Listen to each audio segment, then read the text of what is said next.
Please stand by.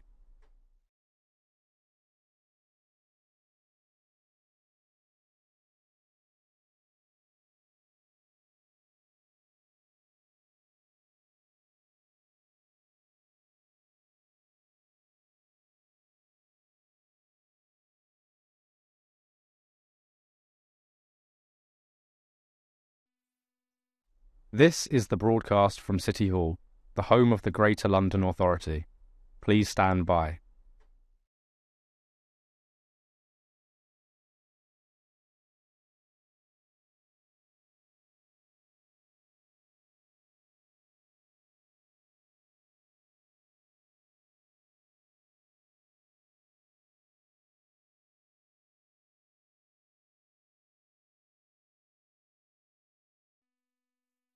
This is the broadcast from City Hall, the home of the Greater London Authority.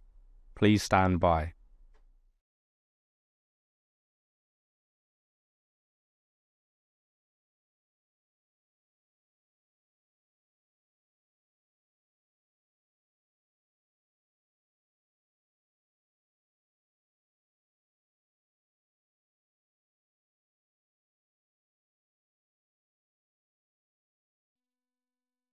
This is the broadcast from City Hall, the home of the Greater London Authority.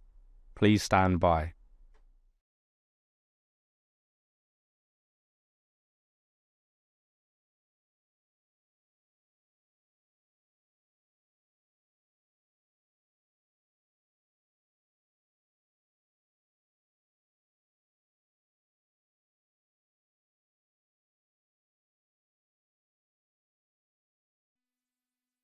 This is the broadcast from City Hall, the home of the Greater London Authority.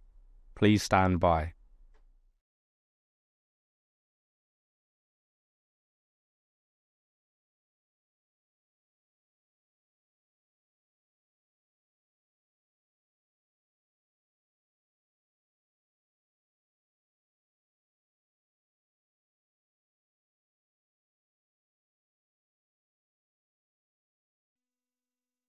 This is the broadcast from City Hall, the home of the Greater London Authority. Please stand by.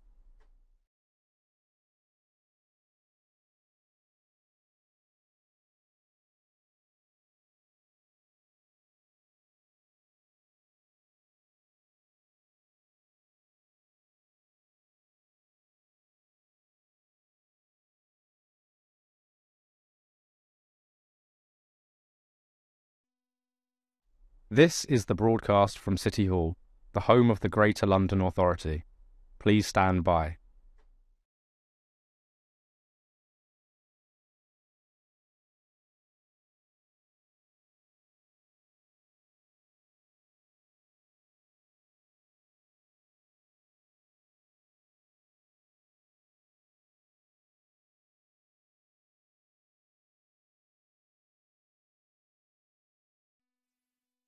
This is the broadcast from City Hall, the home of the Greater London Authority.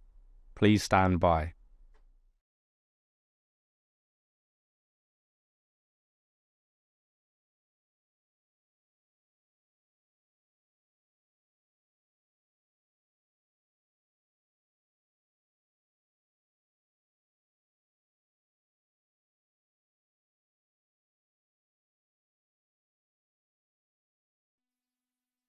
This is the broadcast from City Hall, the home of the Greater London Authority. Please stand by.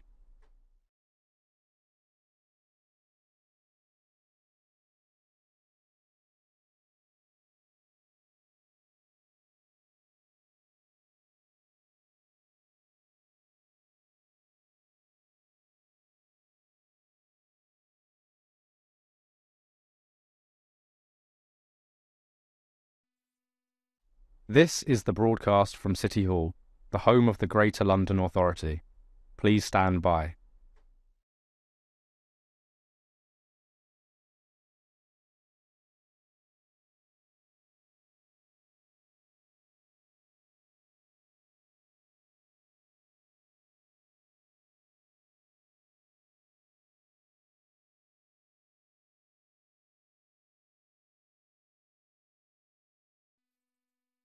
This is the broadcast from City Hall, the home of the Greater London Authority. Please stand by.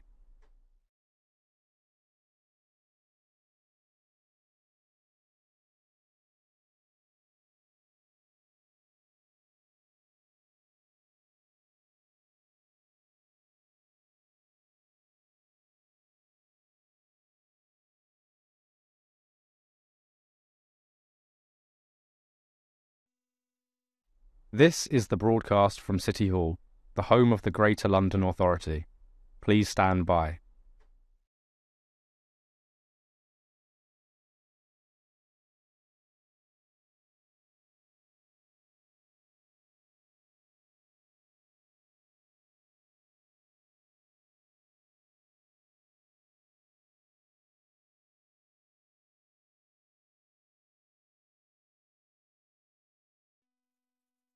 This is the broadcast from City Hall, the home of the Greater London Authority. Please stand by.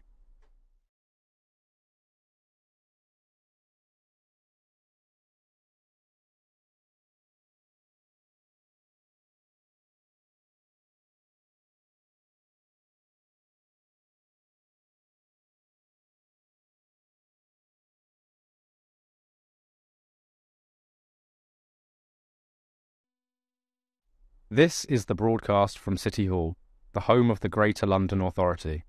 Please stand by.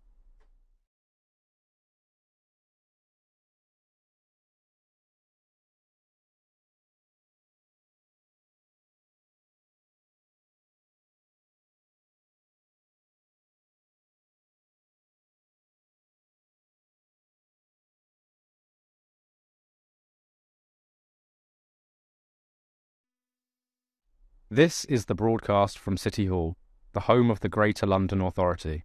Please stand by.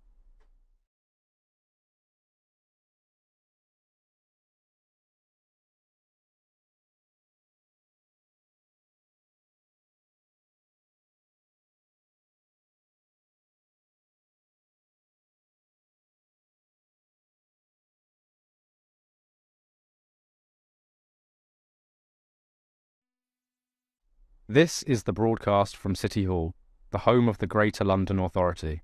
Please stand by.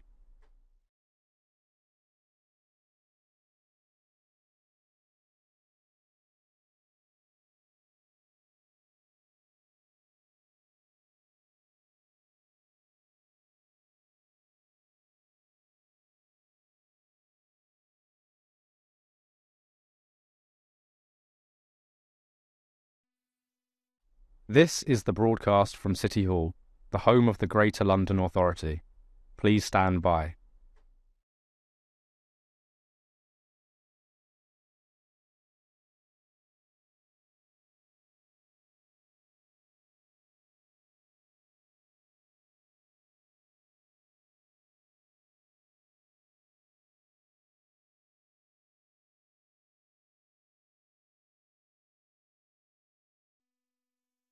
This is the broadcast from City Hall, the home of the Greater London Authority. Please stand by.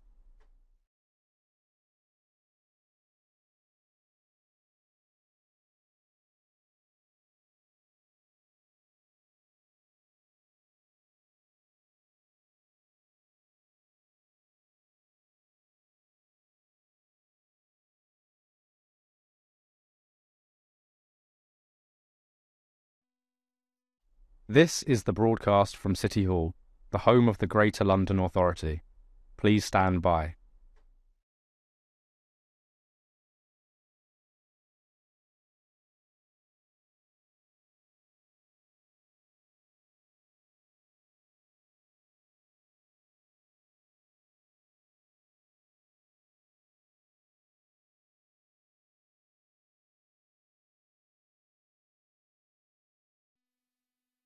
This is the broadcast from City Hall, the home of the Greater London Authority. Please stand by.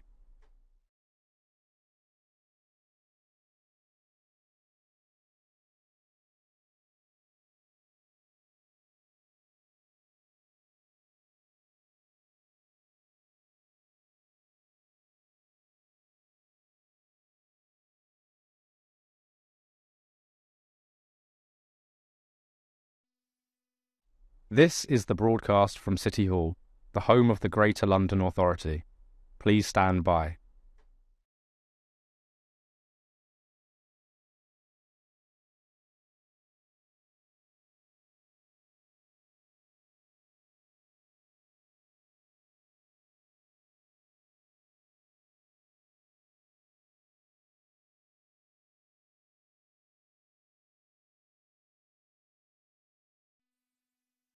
This is the broadcast from City Hall, the home of the Greater London Authority. Please stand by.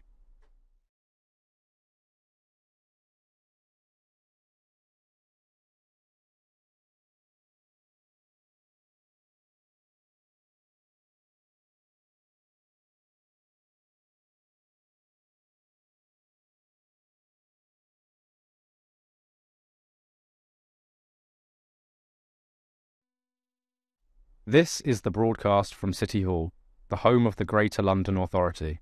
Please stand by.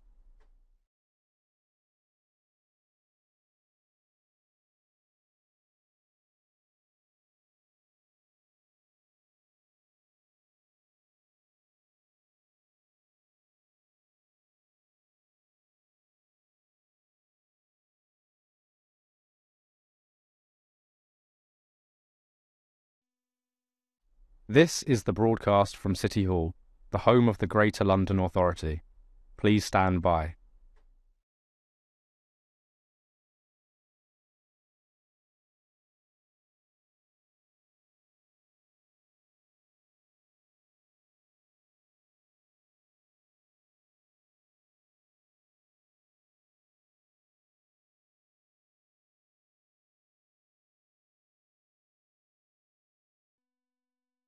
This is the broadcast from City Hall, the home of the Greater London Authority. Please stand by.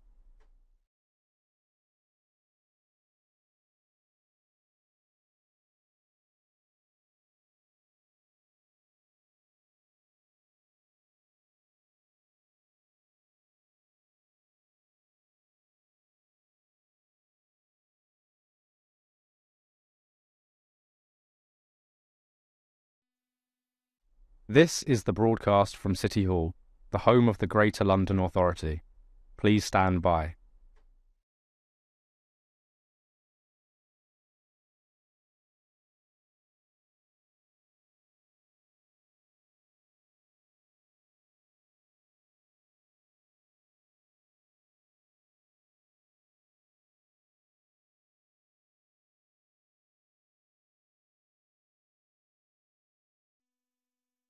This is the broadcast from City Hall, the home of the Greater London Authority. Please stand by.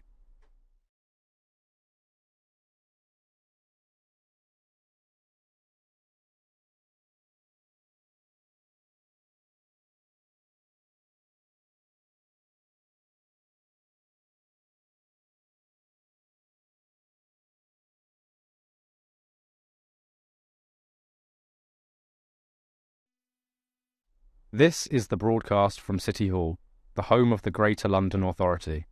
Please stand by.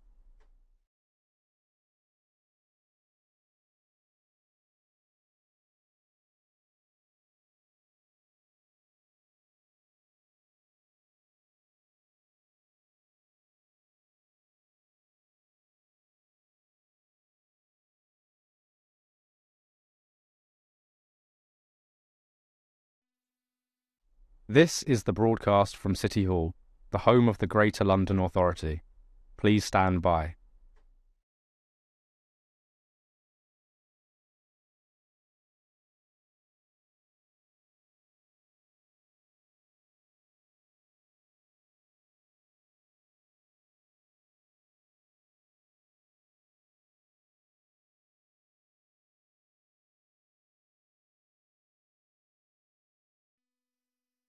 This is the broadcast from City Hall, the home of the Greater London Authority. Please stand by.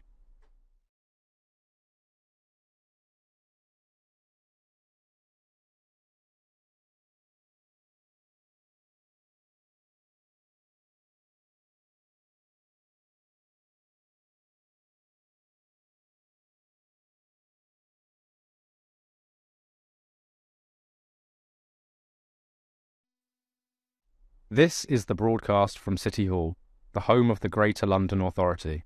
Please stand by.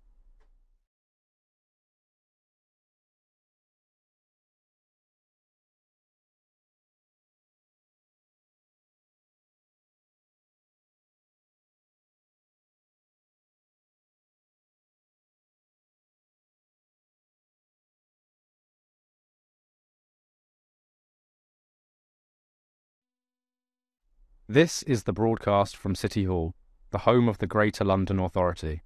Please stand by.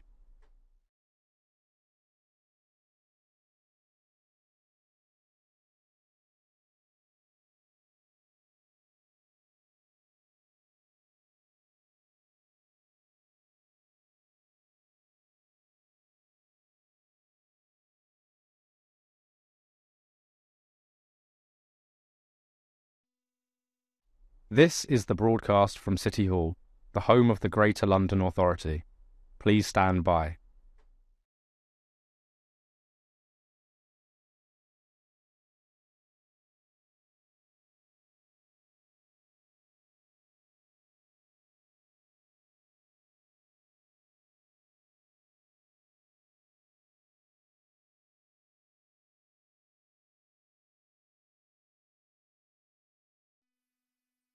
This is the broadcast from City Hall, the home of the Greater London Authority. Please stand by.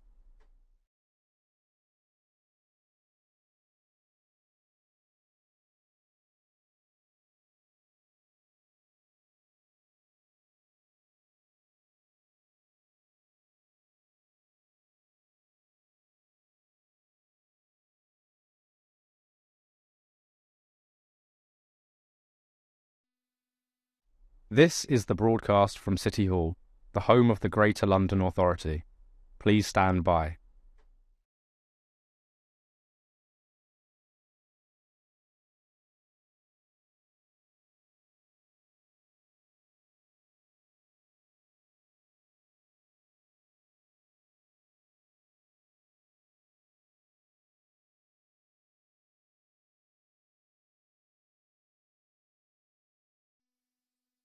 This is the broadcast from City Hall, the home of the Greater London Authority.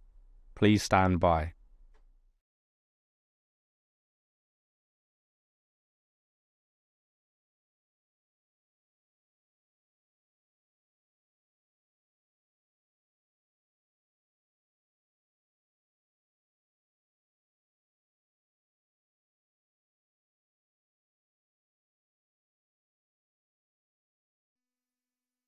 This is the broadcast from City Hall, the home of the Greater London Authority.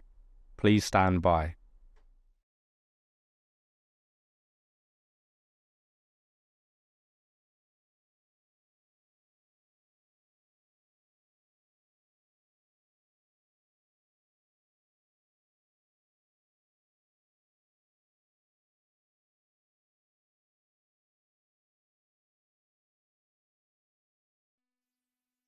This is the broadcast from City Hall, the home of the Greater London Authority. Please stand by.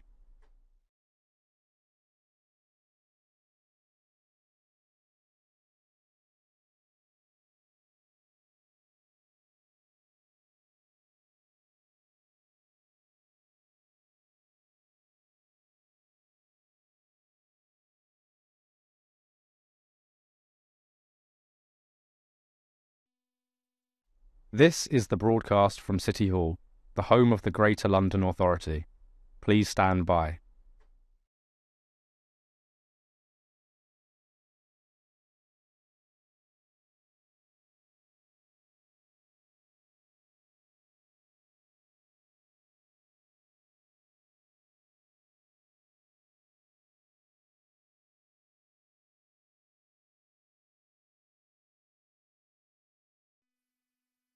This is the broadcast from City Hall, the home of the Greater London Authority. Please stand by.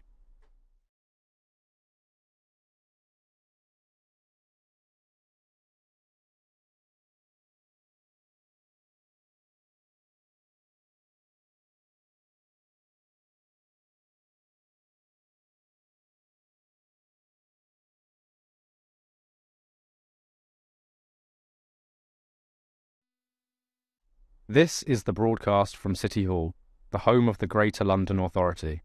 Please stand by.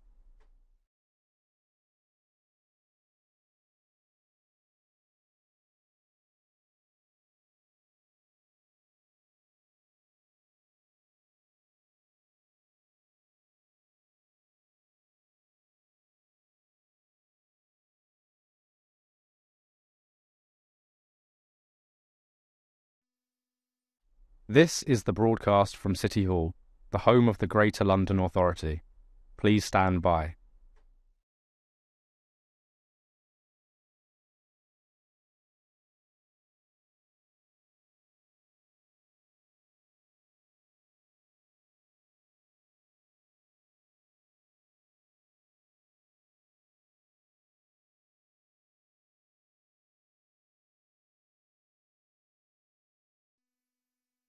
This is the broadcast from City Hall, the home of the Greater London Authority. Please stand by.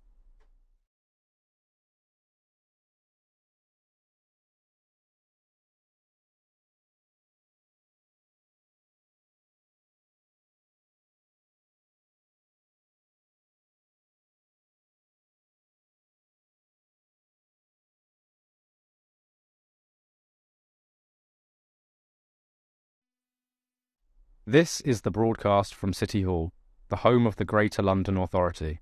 Please stand by.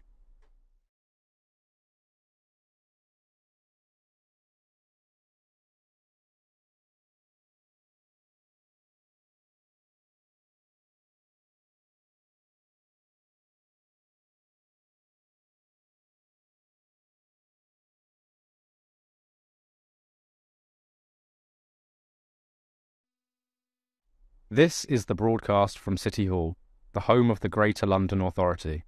Please stand by.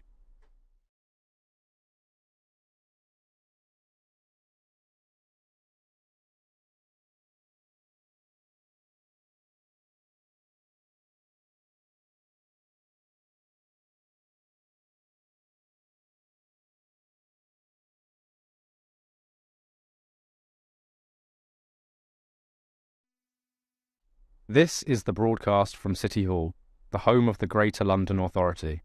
Please stand by.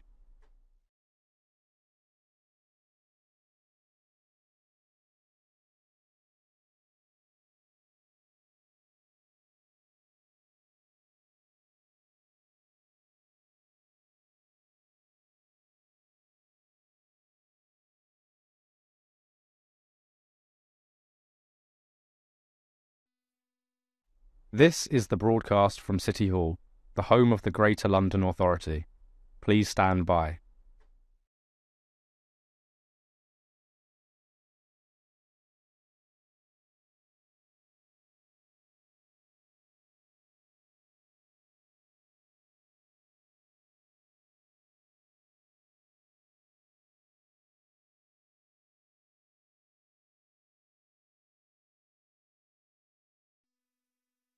This is the broadcast from City Hall, the home of the Greater London Authority. Please stand by.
Welcome to today's meeting of the Fire Resilience and Emergency Planning Committee, our final meeting of this committee year. On our agenda today is a question and answer session with the London Fire Commissioner. Before we begin, we have a few small items of business. Please may I remind participants to silence your devices. Members of the public might like to follow @London Assembly on social media and use the hashtag #AssemblyFire for this meeting. Can I ask our clerk, Diane Richards, to confirm any apologies for today's meeting? Thank you, Chair. Apologies for absence have been received from Assembly Member Lord Bailey, for whom Assembly Member Boff is substituting, and apologies have also been received from Assembly Member Rogers. Okay. And can we note the list of offices held by Assembly members? Noted. Can I also ask members if they have any other interest in specific items listed on the agenda? Can we confirm the minutes of the meeting held on the 31st of January 2024? Agreed. And can we note the completed, closed and outstanding actions arising from previous meetings of this committee? Noted. And can we note the response from the National Fire Chiefs Council to the committee's letter regarding a national barred list? Noted. And can we now move on to our main item, a question and answer session with the London Fire Commissioner. The Deputy Mayor for Fire and Resilience was due to be with us, but is unfortunately unwell. We do hope she recovers very soon. Can I therefore welcome our guests, Andy Rowe, KFSM, London Fire Commissioner, and Charlie Pugsley, Assistant Commissioner, Prevention and Protection, London Fire Brigade. Before we begin our questions, I understand the Commissioner has an update he'd like to make to the committee. Thank you, Chair, and thank you for the opportunity to brief the committee in advance of this meeting. I'm going to speak to the brief I gave you some half hour ago. I know this committee will be aware, and many of those watching the committee, along with our staff and obviously his family, that on the 26th of August 2020, we tragically lost one of our firefighters, Jaden Matthew Francois Esprit. We have spoken to the circumstances surrounding Jaden's death previously into this committee, and obviously the fact that it acted as a very important catalyst for the subsequent independent review of culture that I commissioned, and a range of internal investigations to really ask ourselves the question of how we had let this young man down as an organisation in the support we gave him, and that he deserved and should have enjoyed as one of our firefighters. We commissioned the first internal investigation within weeks of Jaden's death, after I had met Jaden's family, and we held subsequent attempts over a number of investigations to establish all the facts and secure answers to questions that we and the family had. After further concerns were raised to Jaden Matthew Francois Esprit's mother, Linda, we asked CMP, which are a big external investigation provider, to review our internal investigations, and they recommended that an independent external report be commissioned. We accepted that recommendation and commissioned such an investigation, which commenced about a year ago. This was our third inquiry into both the organisational and individual circumstances surrounding Jaden's death. The reason for briefing this committee appropriately prior to this meeting was that we now have the final report from that investigation, and I would welcome the opportunity for the committee, as I had briefed you, to ask questions on the findings of that report and what it means for the London Fire Brigade as an organisation in terms of the continued mandate for change. Chair, I don't know whether you'd like me to leave it there before I perhaps come to questions, or to lay out a summary of the report findings. I'm at your liberty in terms of how you would want me to proceed. I think it would be good if you would lay out a summary of the report findings. Okay. So this investigation, in contrast to the culture review and the internal organisational review into systems and processes that should have supported Jaden better, was absolutely focused on allegations of whether or not Jaden had been bullied, harassed or discriminated against by individuals within the organisation who he served with. It was a very comprehensive investigation taking place over the course of a year, over 40 witnesses interviewed, hundreds of documentary documents and documentary evidence submitted, cross-checked, cross-referenced back to those internal investigations, testimony provided to the coroner and to culture review. The end result of a very comprehensive externally led investigation process is that CMP who conducted that can find no evidence of direct discrimination, bullying or harassment against Jaden by his colleagues at Wembley Fire Station because of his age, his race or his disability through dyslexia or mental health. None of the allegations against the respondents, those who were complained about, were formally upheld. However, I need to be clear as Commissioner that whilst those findings are clear, and I fully accept what in the end has been a comprehensive, external and independently led process, it is still my personal view that we let Jaden down as an organisation. I believe him. I believe we failed him through poor processes and the leadership culture, as well as long-established organisation approaches that didn't work. And the investigation report and summary report speak to that. It's clear that we held too much reliance on long-standing system and approaches to human resources. I've spoken about that repeatedly to this committee, and the very considerable change we have brought since in that space.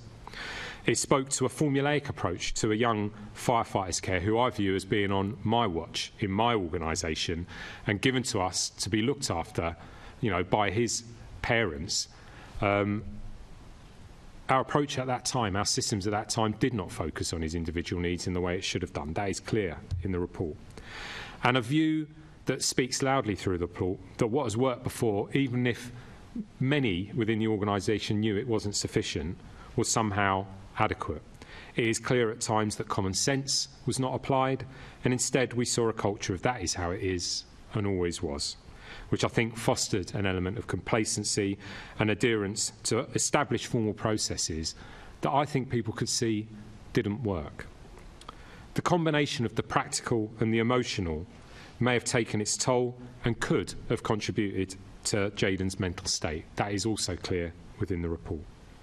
Each factor alone may not have been sufficient, but taken together, they could have weighed heavily on a young firefighter arriving in a new, large and unfamiliar space, and things were not as he should have expected. So whilst actually the absence of a locker was not directed personally at Jaden, that's not okay for a firefighter turning up on their first day, even if it's happened to other colleagues and it's not personally directed. Jaden's personal experience of that, I have no doubt, would have been very poor. His neurodiversity, and I've spoken to this committee before about our system at the time, was not briefed into his line managers at Wembley, and when it was recognised, was not adequately provided for, because I don't believe we had given the wider organisation the support to do so. He was unhappy at Wembley. It shines out of this report, I'm afraid.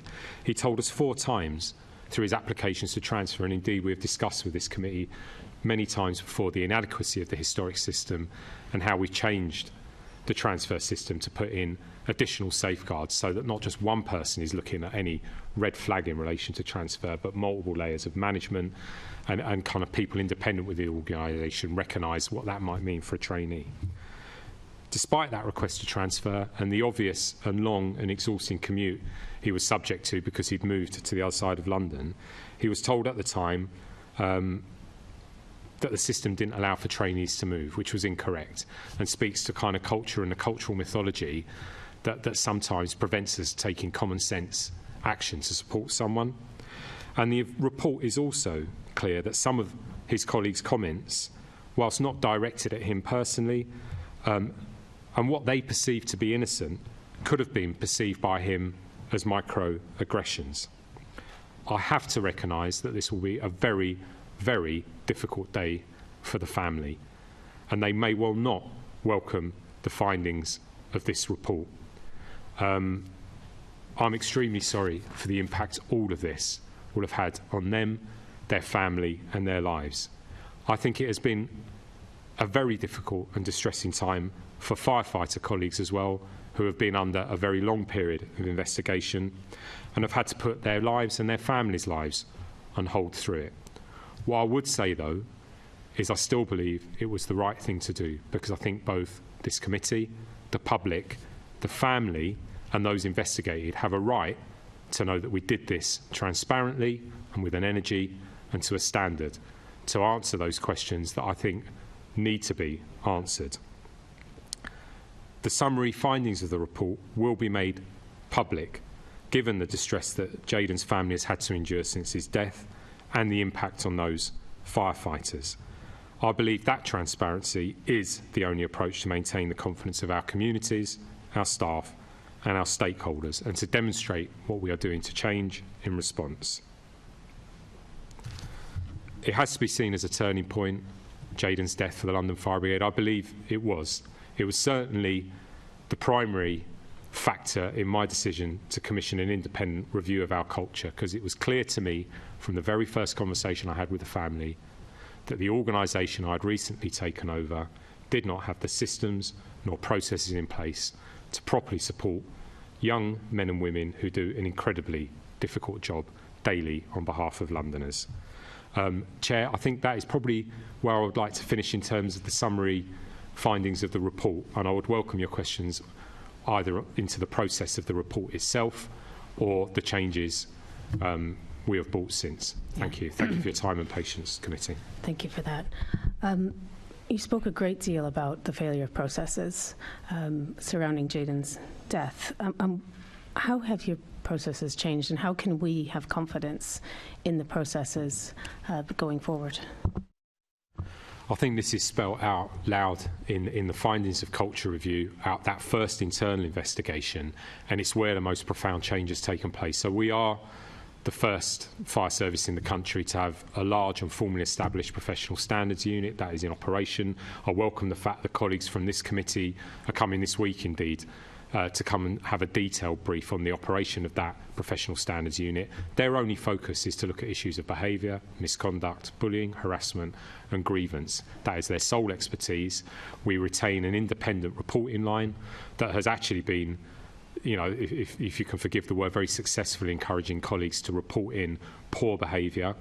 And despite the challenges of freedom of information, the fact we don't have the same freedom as policing and health colleagues to dissect individual cases in a way that I would like, we are dealing with some very poor examples of behaviour in the organisation, and we are and continue to exit people or sanction people who do not meet the standards we have laid out in reframed values and behavioural frameworks. So action was taken, is being taken, and we will continue to seek to improve and act robustly to ensure that the poor behaviour of some doesn't speak for the good behaviour of the vast majority of London firefighters.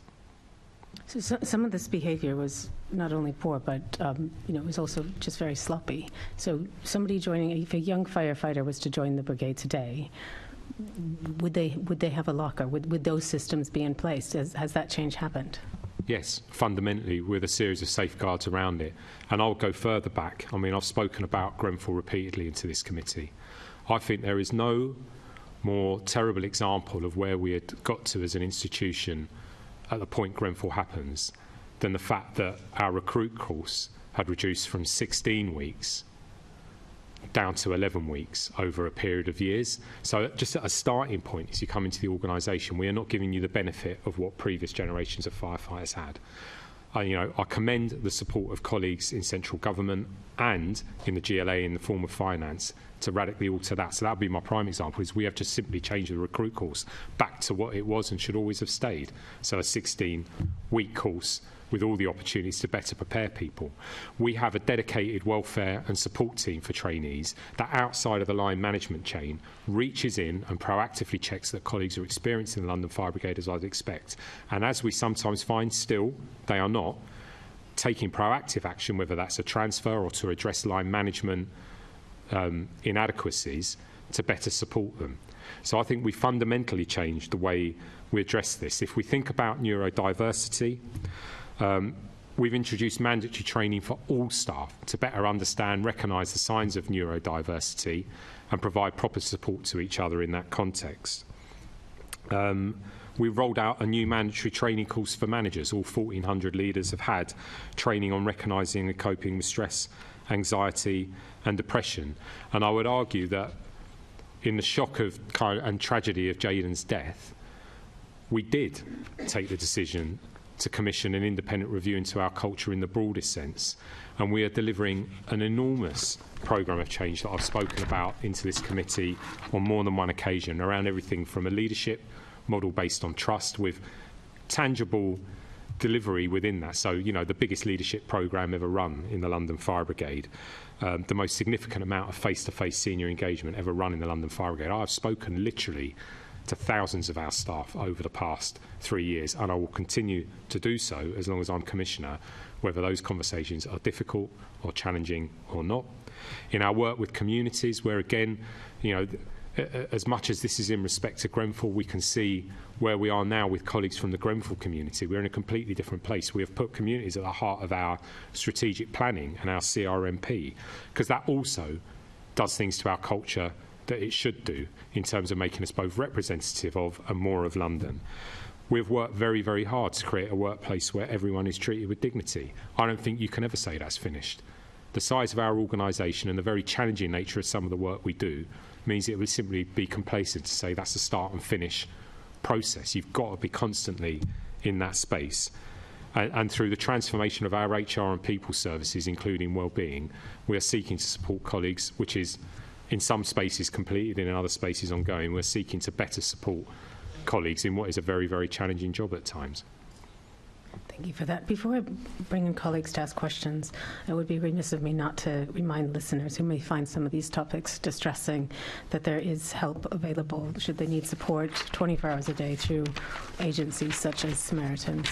Would anyone else like to ask some questions on this report? I think you've covered. Okay, thank you.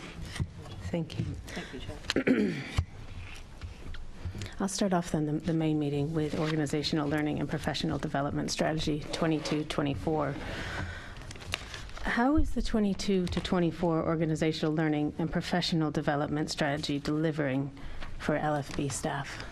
In practical change in our operational response primarily. So again, if we think back to my answer around firefighter development training, that would be one of the manifest changes we're bringing as part of our plan for developing our professional training for firefighters moving forward. So from the 18th of March 2024, we're up to a 15-week course, and we're actually looking to elongate it again, I think. We're just trying to find space within the schedule of another piece of work I'm about to talk to take firefighters back down to Morton for a slightly longer period of time than we are doing within the 15-week course.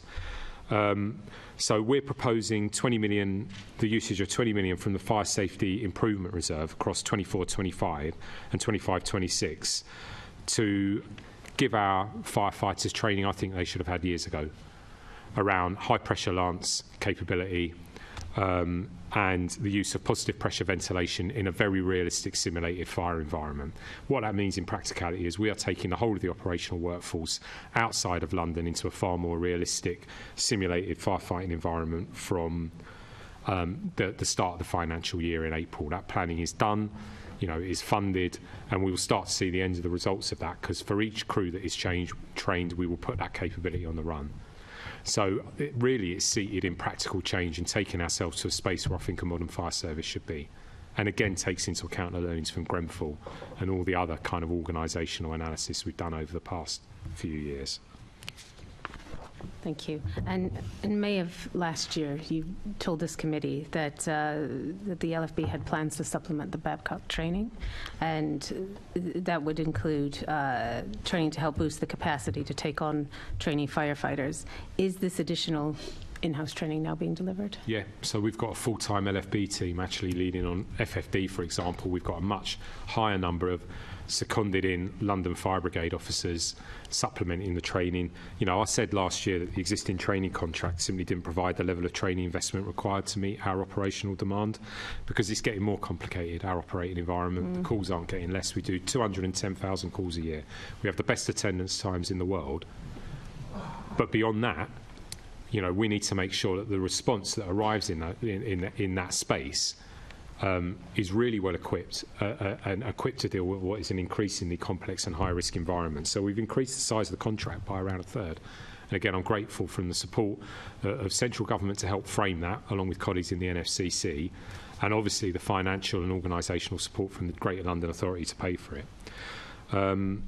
So yes, we have done what we promised, and that will be manifest in the training that I would welcome this committee coming and looking at actually out in Morton. We could definitely arrange that for you to come and witness it firsthand. Yeah, thank you for that. And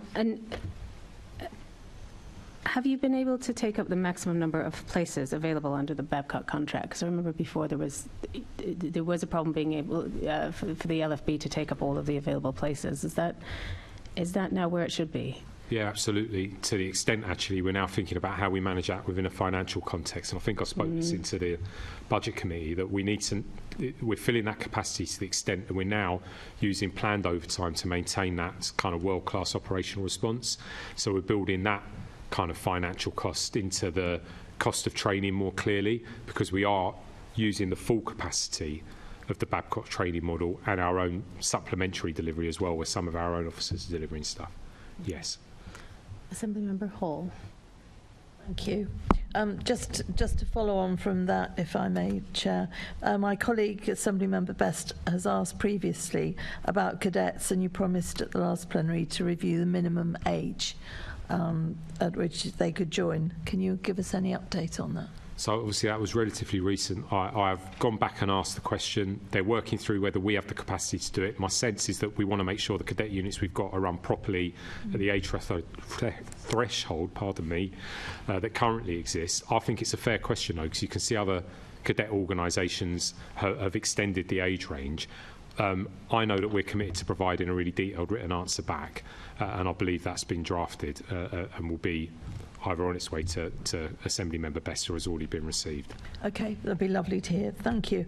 Now, driver training. I mean, 10 years ago, I remember we had terrible issues over this. So how many firefighters have now completed driver training, and when do you expect to meet the required level of trained drivers? So I can't give you the overall figures, but we will definitely write to you to give the overall figures. But what I can tell you is around the percentage improvements and what that means in terms of additional numbers. So we've increased the training requirement for drivers by 30%. That's provided an additional 30 courses. That's resulted in an additional 60 firefighters acquiring the motor driver skill. That number is increasing continuously. There is a challenge here. It's not about cost or capacity, actually. It's because there's a national shortage in driving instructors for both LGV and blue light driving, that it's a bit like fire safety. We're in a competitive market for. We're applying our imagination. We're developing our own in-house driving instructor training course. That's not straightforward. The legislation has been radically tightened up, rightly so, around the length of time it takes to qualify a driving instructor for blue light and the revalidation process to support it. So we can better improve the demand, but that's a longer term bit of work, but it has started. We've set up a dedicated team that provides staff to help colleagues actually complete their LGV application, medicals and theory tests. We don't have an issue actually with persuading colleagues to drive. What you spoke to in the past was actually poor industrial relations and the fact that we had to pay colleagues effectively to drive. I'm really clear that if you join from 2006 onwards, it's in your contract. Credit to firefighters, we don't have a shortage of volunteers. It's our ability to get good instructors in place to ensure we can deliver the capacity. That is ongoing in the face of those challenges, but we have done quite well in uplifting kind of the course delivery as it stands. It's an area I'm constantly looking at, and we're going to need to do better on. Yeah, it's a constant. In all the years I've been involved, which is about 13 now, there's always been an issue. So I guess you're going to aim to have far more than you actually need. Yeah, because otherwise it costs us in the overtime. You're absolutely right, Assembly Member. Yeah, okay. It's a cost somewhere else. The minute I don't have a driver, I'm going to pay someone else at time and a half to come and drive. Yeah, so, exactly. We need to grip it, absolutely. Okay, thank you very much. Assemblymember Sheikh. Thank you, Chair. Good morning, Commissioner. Morning. I think the committee in May 2023 asked for regular reports on training and the operational skill gap. Can we have an update on when that will be provided? I'm going to have to take that away, apologies, because that changes the whole time. So I know we've made a lot of progress in closing skills gaps in some areas, and we've got challenges that remain in others.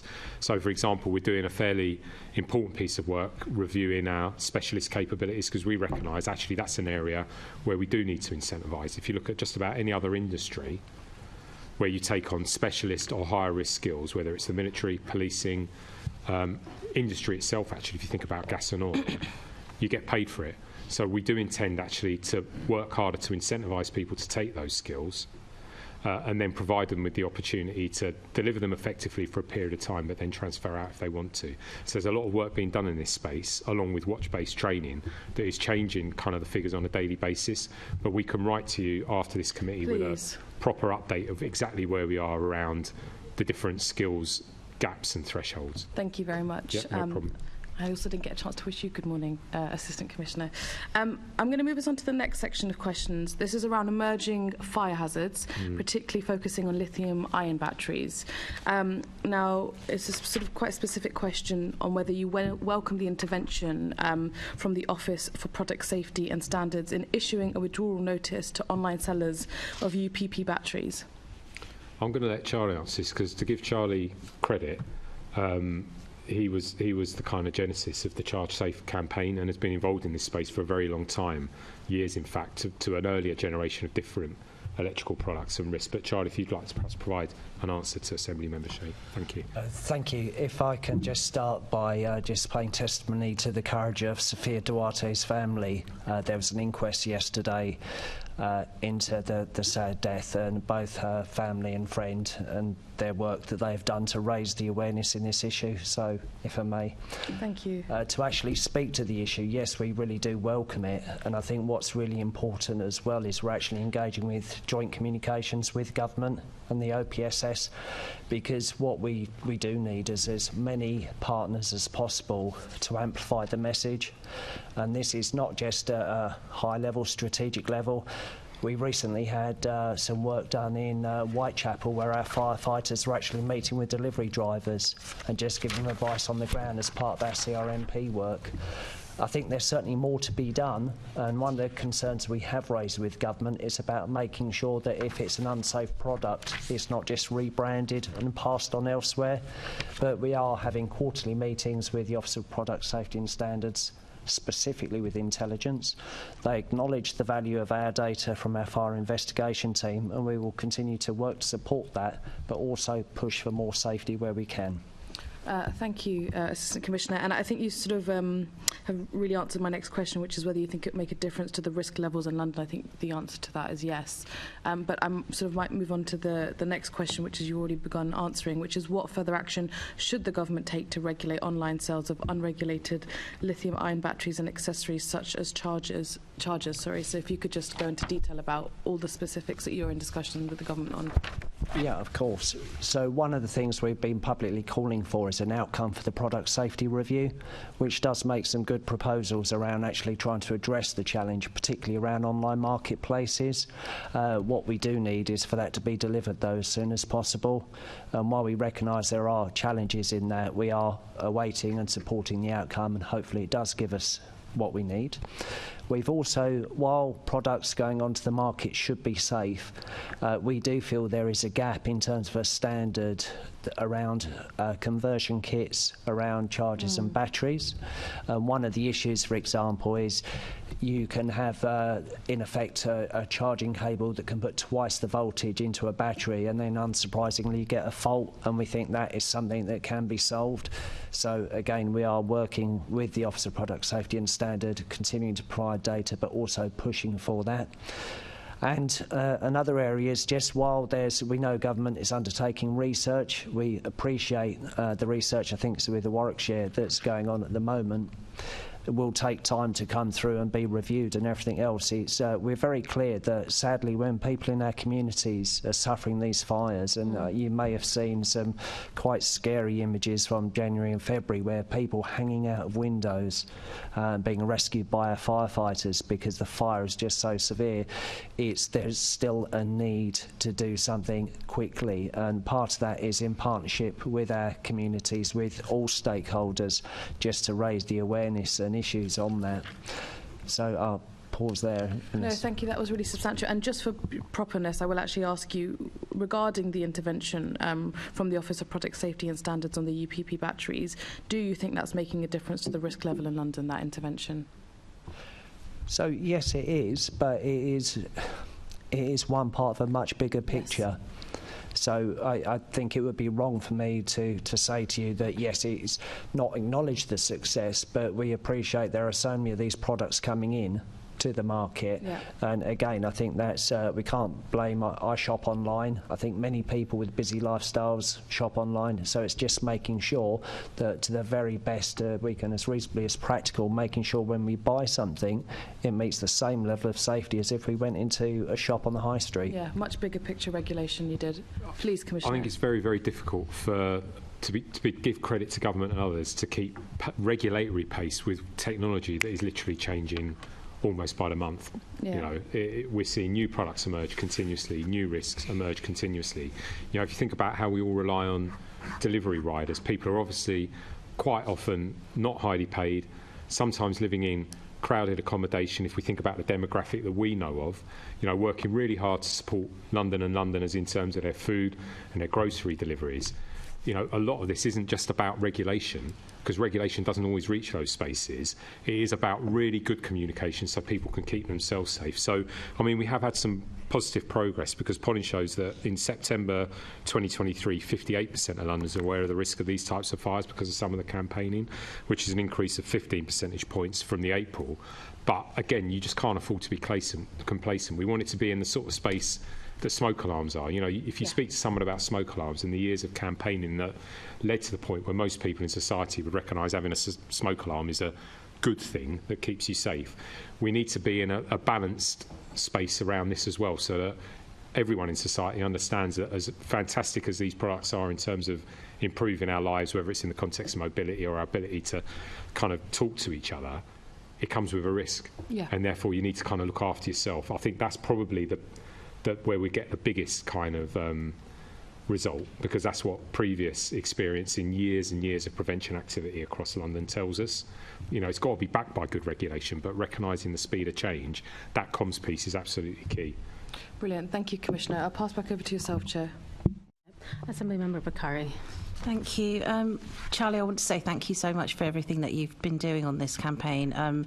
We've been talking about it since the first time I mentioned it was the end of 2021.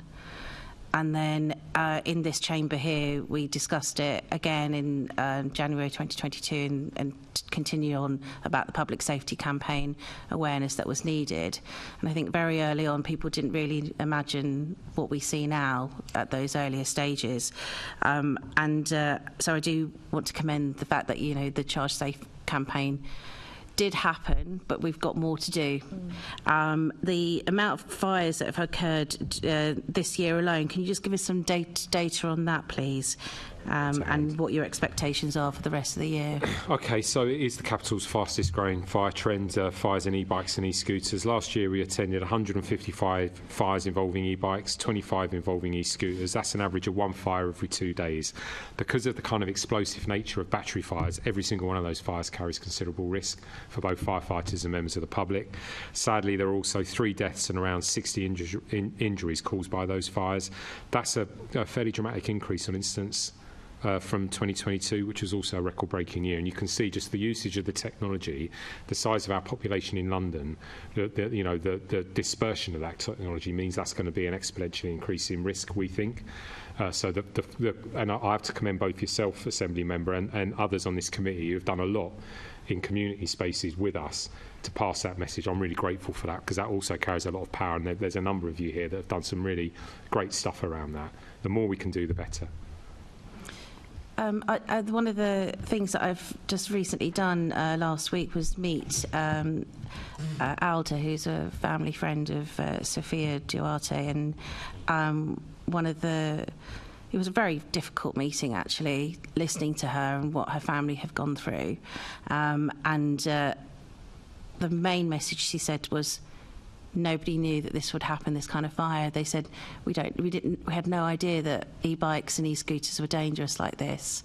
They'd seen signs on the tubes and to say that you're not allowed a bike and an e-scooter, but they didn't relate that to being a fire risk. What can we do to make sure that that message is clear, that the reason that she was saying that they didn't know anything was that even though there was this sign saying don't take a bike onto a train or a bus, there's no way of knowing it's a fire risk.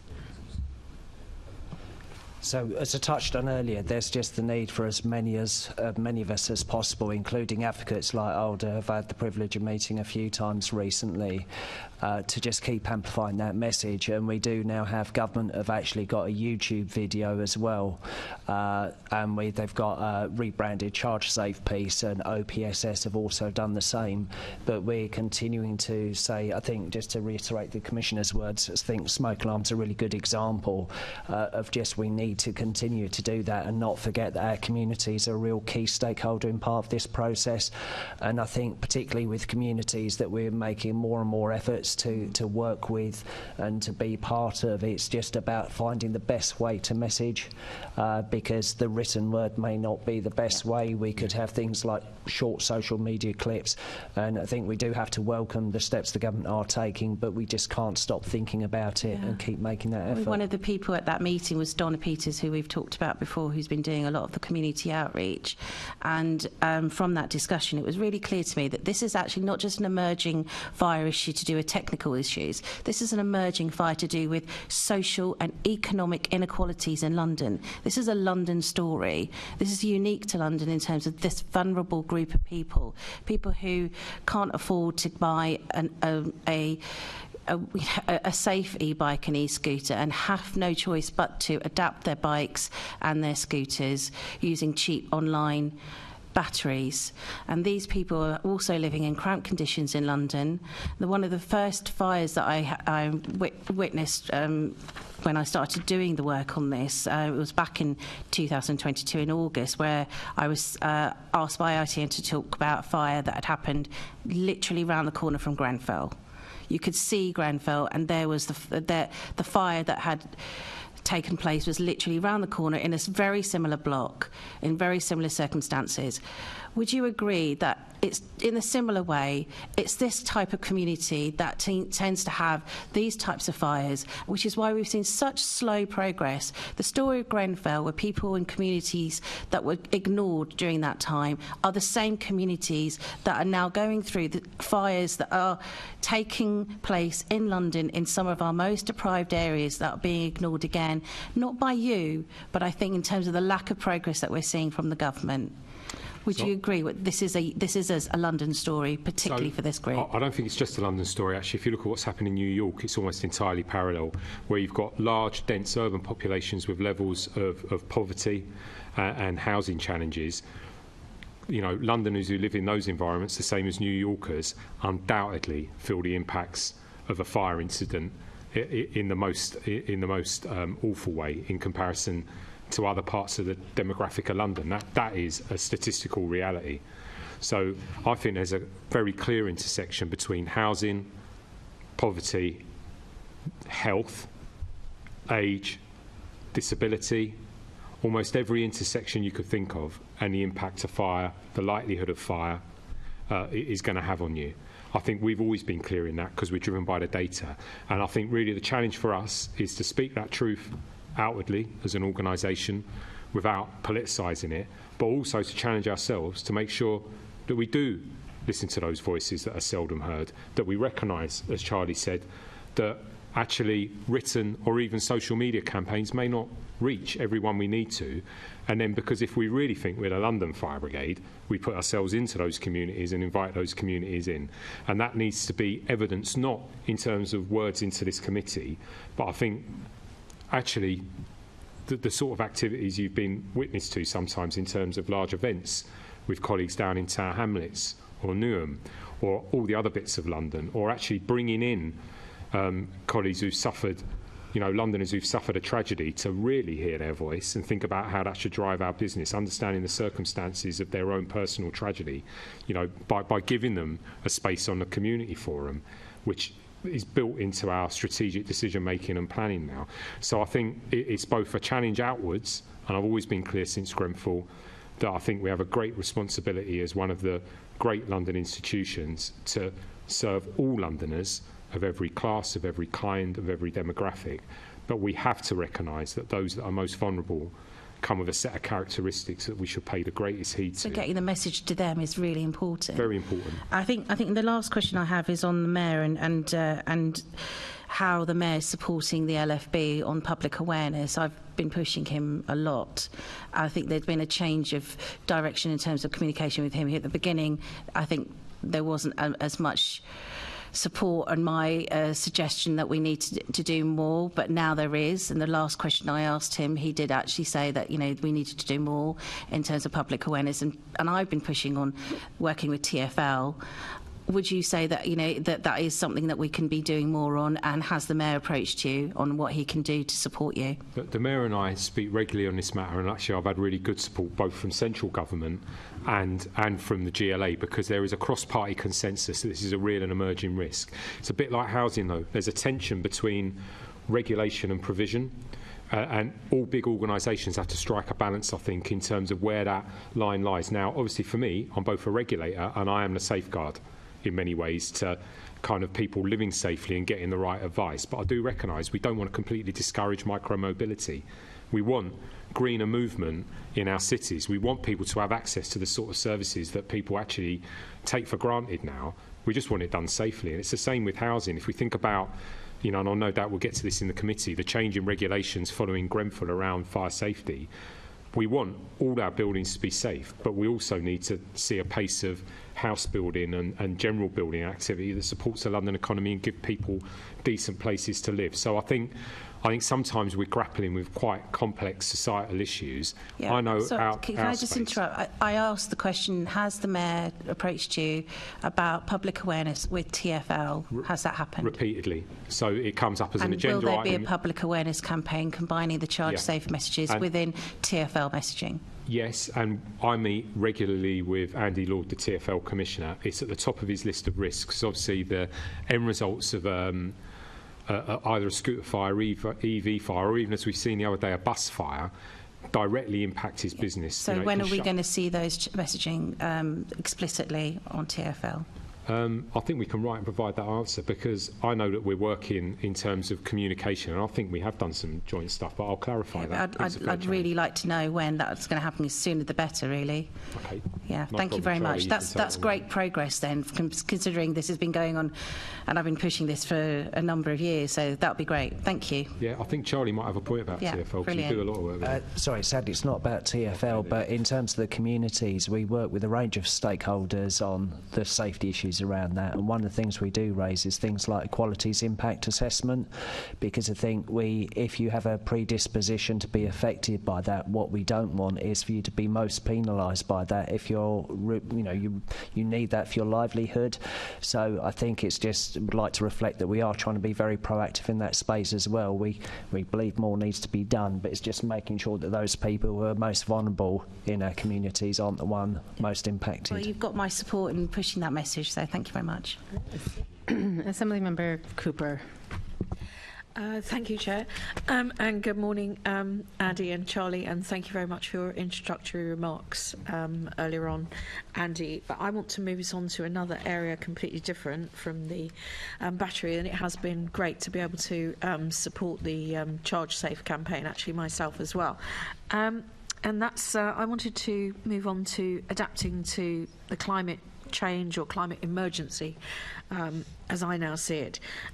Would you say that the learning points from the major incident review of the July 2022 wildfires, when we saw the most astonishing heat and firefighters working in horrible circumstances, particularly over in East London, would you say that that learning has now been implemented? A lot of it, but not all of it, is the straight answer, because some of it will mean a longer term change to our response, and that's got to be baked into the response strategies that sit within the CRMP.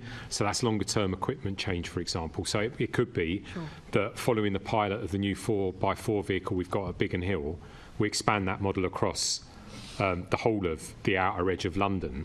That will mean we send a different response into those fires. So, but we need to understand how that works, because we're now operating in what I've described previously as continental firefighting conditions, and we need to really understand how we mobilise our current resources alongside new resources to do that. So that's what that pilot's about, for example. Obviously, we took some immediate change. So the purchase of fire brake hose, I know people call it holy hose, but for members of the public who might be watching in the committee, this is basically long reaches of hose that act like a giant garden sprinkler, very, very effective at creating a fire break. They're on the run. Actually, hydration packs for firefighters, they're there. The hats that, if you go on a fire station, people will complain about the style, but certainly shade you from the sun on the run, really important. You know, so very simple, practical things. All of our officers trained in a completely different method of incident command and approaching quick moving, widespread, high heat, again what I would call continental wildfire conditions. So that's been delivered in entirety, so different training. So rotating firefighters more quickly from being right in the centre of the heat. It's everything from rotation of crews to how many resources you need to a different approach to, because we're well resourced in London. Like I said, we've got the best attendance times in the world. That's because we've got a well-resourced service. Actually, there's a point with the speed of wildfire where our traditional approach would have been to seek to put it out and leave people in place. But the speed we saw some of those fires move for the first time ever in London across the rural-urban interface, it doesn't matter how much resource you throw at it, you've got to evacuate, actually, and accept there's going to be a degree of loss, because whether you throw 2 fire engines or 20 fire engines at something, if you've lost a whole terrace row of houses in minutes, your focus has got to be on getting people out of the environment, recognising that fire's likely to spread even quicker. So it's really detailed training on the basis of how wind and conditions might affect fire behaviours, and then how you radically alter our response for what can be thousands of incidents actually across the course of a very short period of time. So different response, different equipment, different uniforms, different approach to the firefighters as they approach the fire, and I think also using drones so that you can see where the spread is happening as well. It's really challenging ourselves in all of the operational response spaces, but then building it into our strategic plan, so we're not just doing things on their own in a silo, because this is emerging risk, and we need to understand in terms of equipment change and resource where we might need to reprioritise, for example. So it's baked into our operational assessment of risk in London now. That underpins the CRMP. I think there'll be further change to come. I mean, we're looking again at piloting across each area the use of bowsers, because one of the challenges on the rural-urban interface is water supply as well. It's baked into the preparation service strategy that comes with CRMP, so actually advising Londoners who live out on that rural-urban interface about cutting back vegetation, giving themselves space around their properties, understanding the risk, working proactively with communities to do that. So it's stretched across all the service strategies within CRMP. So I think we've taken that report very seriously, but I think we've got to demonstrate a bit of agility, because I've got no doubt that this is further evolving, continuing and growing risk, and we'll learn more the next time it happens. Well, talking of the next time, and I absolutely cannot predict the weather for the next 3, 4, 5 months, but let's say by the time we get to June or July, and heaven forbid that there is one, but if there was another event similar to July 2022, if there was a big heat wave and then we see wildfires, would you say that the LFB is now ready to respond to them? Yeah, I think we're much better prepared, and actually we're not being complacent in it, because whilst that review was both educating and important, I'll give you an example. We're actually working with Imperial College currently to better understand the trigger thresholds for wildfires in that interface. So we're trying to be driven by evidence in terms of how we evolve further. So I think we are much better prepared, but we wouldn't be complacent in that space. That was some of the most extreme firefighting conditions I've ever seen in a very long, at times very challenging operational career. We're not taking it lightly. I saw some of the photographs of the burnt out houses, and I also went to speak to the people in control and watched the video, the speeded up video of all the calls coming in and the density of the calls. But on the point about the public interface, you just mentioned cutting back vegetation. Do you think there's more that we could do to prepare the public for the possibility of this happening again? What else could we do? I think it's, first of all, education. So that is the focus of all of our borough risk management plans now, which is how you get into communities at a local level, speak to local risk. So I think this risk, because it's in that central operational risk assessment, there is a mandate for that to be considered within the local environment, within our borough and now station plans. You know, that's part of our legal statutory delivery. How does that work in reality? Well, if you're in inner London, for example, you had Verona Clark, who's the borough commander for Southwark, who was here and spoke in the last committee, she spoke about how that mandate, on the basis of that operational risk assessment, worked in Southwark, which is large areas of parkland, advice not about cutting back vegetation, except to the people who manage those parks, the local authority, but rather to actually your use of disposable barbecues, incendiary kind of sources of ignition inside those spaces where they get very crowded because Londoners want to access open space in a hot summer. That would be very different from, say, out in Wellington or Havering, where you're getting out into the communities well in advance of summer in the spring to say, look, we're thinking about how we manage hedgerows, how you manage kind of the boundaries of your property. Can we help you even, where you can see there's an access of vulnerability? Is it an elderly person? Well, we can do that cutting back. We want crews to work with imagination so that we deliver against, that kind of preparation piece. But again, I think we've just got to continue to evolve it. I agree. One of the things that I've also raised as an issue a couple of times in these meetings is about the need for more lightweight uniforms, lightweight PPE. And I know we've been trialling lightweight PPE, and I just wondered if you could give me an update on where we are with those trials, and is it going to be ready for use this summer? I haven't had the results of the trials back. Oh, okay. So I haven't been briefed, but we will certainly write to you with that update. You'd be able to update the committee on the details of that. And also, I'm hoping that it will be ready for this summer should we need it. Yeah, I mean, I can't confirm that because I don't know myself, and obviously there's a cost involved with that. And more importantly, there's a consultation process with colleagues in the health and safety environment in terms of trade unions to bring forward what will be a completely new approach to. I think it's something firefighters want, by the way, and I think we should, if we can, bring it forward. But I haven't got the end results of that trial, so I need to. I think it's something. If we can get it in place for this summer, I understand we haven't got the results of the trials, but sending firefighters into a very, very hot environment with very hot air around them, anything that we can do to minimise the likelihood that they will overheat and dehydrate, I think is going to be a good thing. But I'll leave it there, Chair, for those questions. Thank you very much, Andy. Okay, thank you. Assembly Member Polanski has some questions on flooding. Thanks, Chair. Good morning. Just to pick up on what Assembly Member Cooper was talking about, I think it was last year, Deputy Commissioner Jonathan Smith spoke to me about managing vegetation and said that some sort of report or document was being prepared to be able to advise people. It sounded like it was being worked on with Shirley Rodriguez too as Deputy Mayor of Environment, but I've not heard about it since. I think we'll have to provide you with an update because I'll be frank, in the context of all the change that's happening inside LFB, I haven't had sight of that either. So we'll definitely come back. I think, again, it's useful advice, isn't it, for communities? There's not a world in which we wouldn't want it. I just don't know where it is, and you can see Charlie writing down that because it'll be him that's charged to come back with that. And I know you're well aware of this, but part of it was, I think someone said about roads being natural fire breaks, and which is true, but also I think we need to be very careful that we're not building more roads to try and tackle the climate crisis. Well, also, I mean, what I would say about roads is we saw examples, whilst they do act as a fire break, we also saw examples, and this speaks to the extremity of the fire conditions, where the fire was genuinely leaping across the dual carriageway. So you're seeing a whole field alight, and then enormous, I mean, we're talking the breadth of this room, flame surges jumping across the dual carriageway, hitting residential properties and other open ground and immediately igniting it.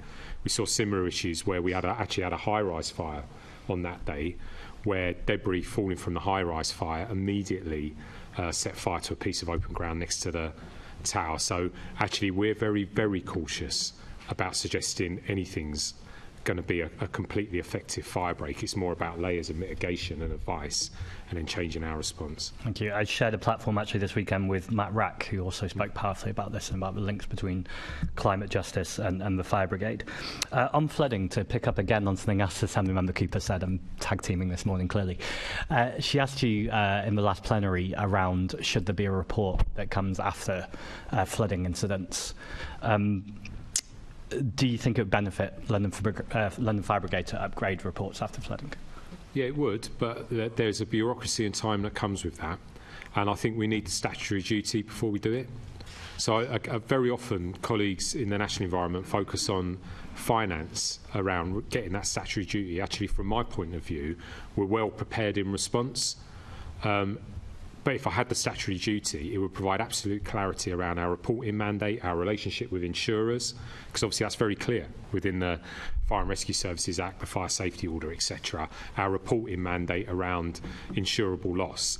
I would much rather we had consistency across flooding incidents as well, because we are the primary responder in the moment of hazard. So for me, that's linked directly to our statutory duty, because that provides clarity and a framework to report. I think it would help, but we would want to be in a space where we're statutorily supported to do that, because the minute you write one of those reports, it has a direct bearing on insurable claim, the outcomes for individuals and communities, and we need to be supported in that. So that's one of the reasons I would quite like to see that change in statutory duty that's potentially implied in the white paper that obviously was made its passage through Parliament recently. So I think you've just said this, but for my clarity, we need to have a statutory duty before flooding. Yeah, okay, that makes sense. And that would help us then report in that way. Got it. Links in, but is there sufficient clarity during multi-agency responses to flooding, given the diverse responsibilities of organisations in flood risk management? So I was a National Flood Rescue Advisor before I became a principal officer, and I went out to Cumbria, I went out to Surrey, I went down to Somerset. My experience is that no, not always, because there's a lot of very well-intended agencies, people who turn up at the scene of a flooding wanting to do the right thing, but because there is not a clear statutory duty for fire and response, we have to negotiate to hold the space. I would argue that the fire service is the only service in the context of its training, its ability to run very large-scale command and control on the ground. So we're not necessarily talking about the strategic piece, which policing colleagues often hold, but that command and control on the ground in a hazard zone. It's really obvious to me, because I've had to take that space as a national advisor and effectively create that environment, but without the statutory duty to protect me or kind of frame it. So I would argue that generally we respond well to flooding in this country in the immediate moment. That's played back actually through many of the organisations that support people longer term. But we could do better if there was just absolute clarity about the agency that had that primary kind of focus and authority in that moment. And then, of course, like many other incidents, you know, I was the incident commander at the tram crash in Croydon. At the moment there's a hazard, it's very clear that we have the primacy on the railway at that point. And then we pass that passage of responsibility around recovery and investigation to either policing or local authority colleagues. We just need something, I think, as clearly defined for the sector around flooding. I think that'd be incredibly helpful. That's really clear. Thank you. Thanks, Chair. Assemblymember Boff. With regard to fighting wildfires, are you still open to any of the technological advances, especially with regard to robotics? Yeah, I think we would be. I mean, there's always a balance between cost and effectiveness. Would be or are? I mean, I think it's not the only space we'd consider it, because, again, for example, if you go to Singapore, they're now using robotics in, I think, the third generation to fight some aspects of high-rise fires. I think, though, what I've had as Commissioner of the London Fire Brigade is I started in a place in 2020 where we weren't doing the basics right. So I think we're in a space where we've invested a lot of time and money with support from across actually the political spectrum, to the credit of everyone, you know, involved in the post-Grenfell environment, to get us to that space where actually our firefighter training is right, where we are considering, you know, changing our response. I think the next stage for us is to really look at what is now very quick moving technology and how that can be built into our future response. We're completely open to it. But actually, I have to say, there's not a fire service in the country, in the UK, that's really fully engaged with that at this point, where other high-rise cities are. So I think that's the next stage for us. That was going to be my next question, of course, looking internationally at what's being done elsewhere. And I realise that this is not a solution to huge problems. It's still in development, but robotics are assisting in certain environments, perhaps not a London environment, but in certain environments, to keep fire officers safe and to tackle fires. We've got a great interest in it. So we've got a small dedicated team that does what we'd call horizon scanning and research anyway. They've got direct links into the National Fire Chiefs Council function for that. We've got clear links with the Fire Research Trust, which can bring some funding. So we're really interested in research and evidence wherever we can. I mean, we were the first service to run full-scale physiological trials into the risks that firefighters face post-Grenfell. That's still kind of groundbreaking work that informs development of policy. As we see 50, 70-storey residential blocks being increasingly built in London, we know we've got to change. You know, we are looking at what the New York Fire Service is doing. We saw an incredible rescue there last week, actually, from a very serious high-rise fire using line access, which, to be honest with you, it is not a place we would have gone necessarily, because the current systems don't necessarily lend themselves to it. So we're really interested to see what happens there. We know they use rebreather sets, which again has been challenging in the UK kind of regulatory environment for respiratory protection. So I think London is thinking at the far edge of where it needs to go. The challenge for us is we work in a very, very tightly regulated space where, quite rightly, the kit that firefighters currently use really is boundaried by historical tragedies. So the use of breathing apparatus in the modern context is because we lost 3 colleagues at Smithfields.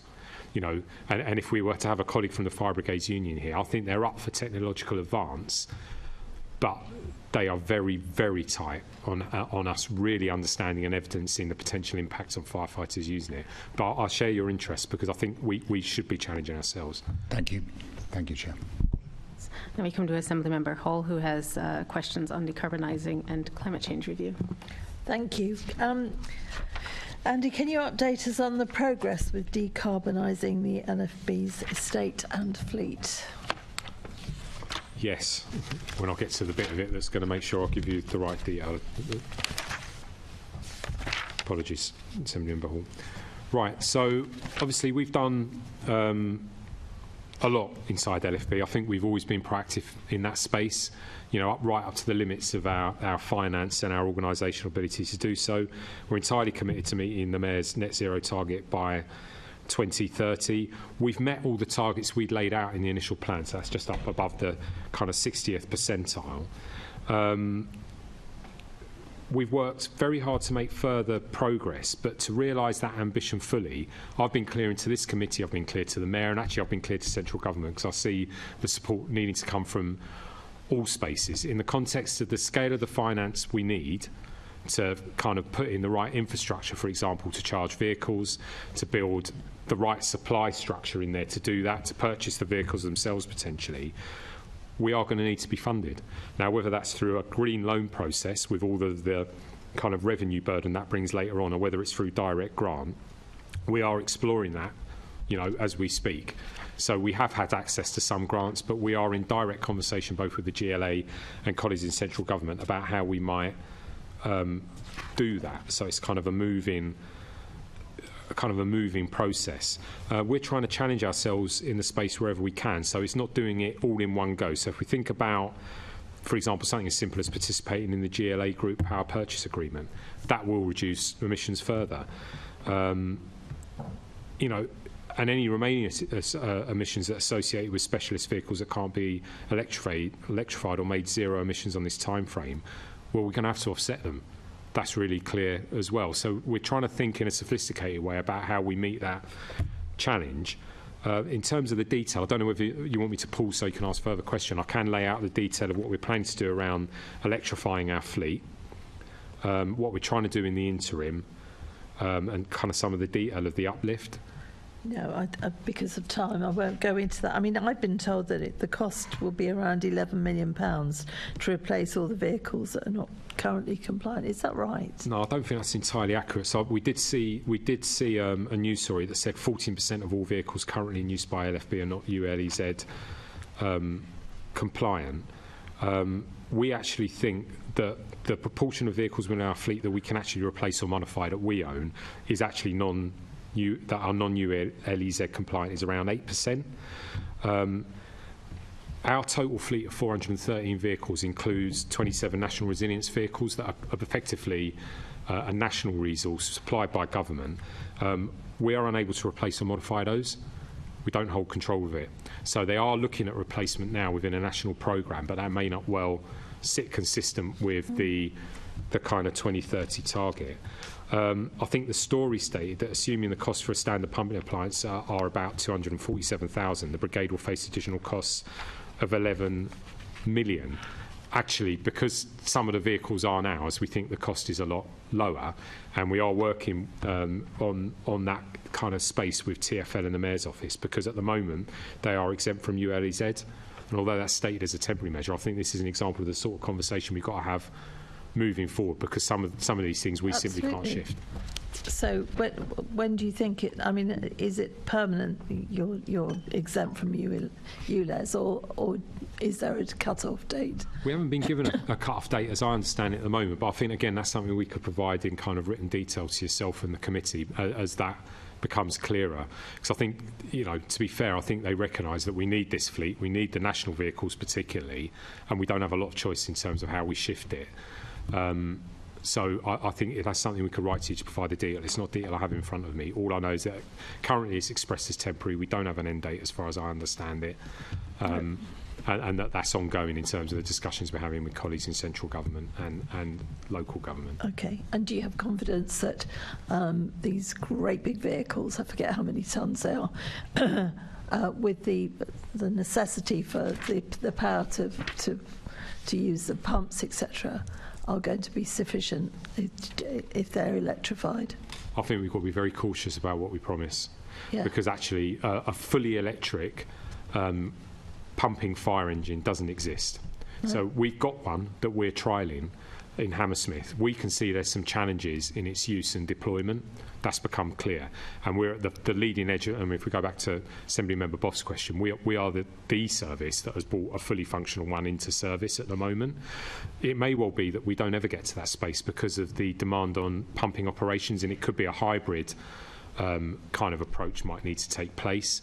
So this is a really good example of actually how we're having to work in a space where the technology doesn't fully exist in an evidence way. Yeah. So we're doing our bit to try and get there, because we think that if we can get to a fully electrified fleet, that would be the best solution. But then simultaneously, we also need to build the infrastructure to support that. Yeah. So we're going to have to start taking some quite difficult decisions about the level of investment we want to put into infrastructure change, depending on the end result. Now, I think we will, because it's going to be, as a minimum, partly electrified, whatever we end up with. But clearly my priority is those attendance times, of getting a fire engine to an incident, because that's the greater societal damage in the immediacy. But we're really clear we want to green our fleet. And actually examples of that is we're looking, even as we speak, around a pilot to use biofuel, because we can use that in our existing diesel, which will take us some of the way on our journey to kind of decarbonisation. So we're thinking where we can to make immediate and then longer term changes. Yeah, I agree. I do wonder whether, I just think things have to improve really before you have to go there. But anyway, that's another long conversation. If I could just ask, in January, the Mayor told the Assembly that the LFB, London Resilience Forum partnerships, had plans to carry out a multi-agency exercise to test London's readiness for a period of 40 degrees plus temperatures later this year. Can you update us how the training is progressing?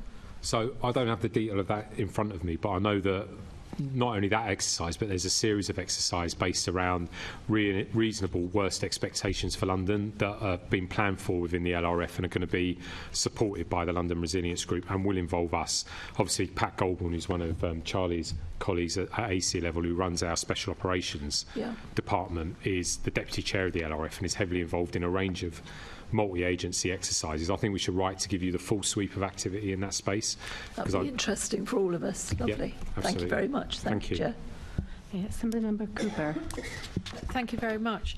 Of the interim recommendations from the Climate Resilience Review, 2 relate to heat.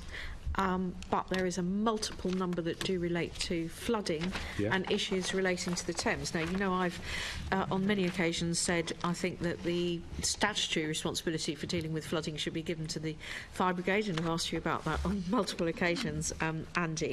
But, you know, we've got recommendation 10 on flood risks, we've got recommendation 11 on the Thames estuary analysis, recommendation 11 on flood and the land audit, recommendation 12 on the enacting Schedule 3 to the Flood and Water Management Act, recommendation 13 on setting up a strategic surface water authority, recommendation 14 on SUDS, recommendation 15 on an integrated water management approach. Now, that's a lot. Do you think we are taking the impacts of flooding seriously enough in London, and are we really moving fast enough to enable... I mean, I'm very conscious, you know, I was just asking you about fire.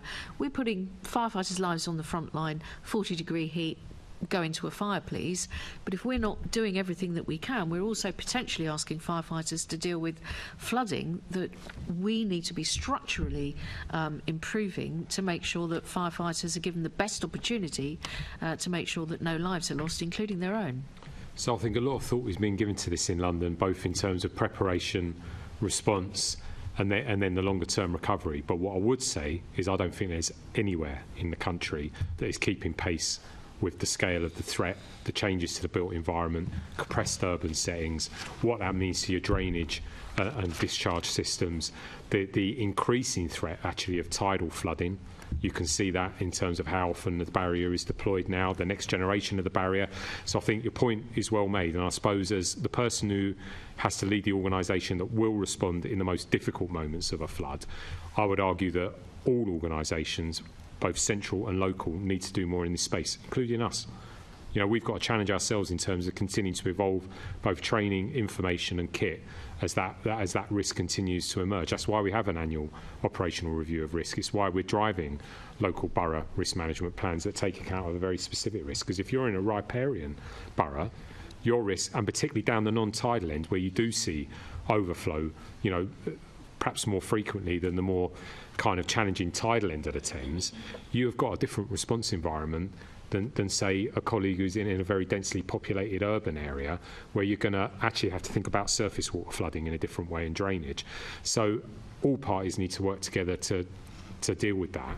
So I think there's good intent there. My experience of all of this stuff, though, is that the risk is moving at a degree of pace that we are all struggling to keep up with.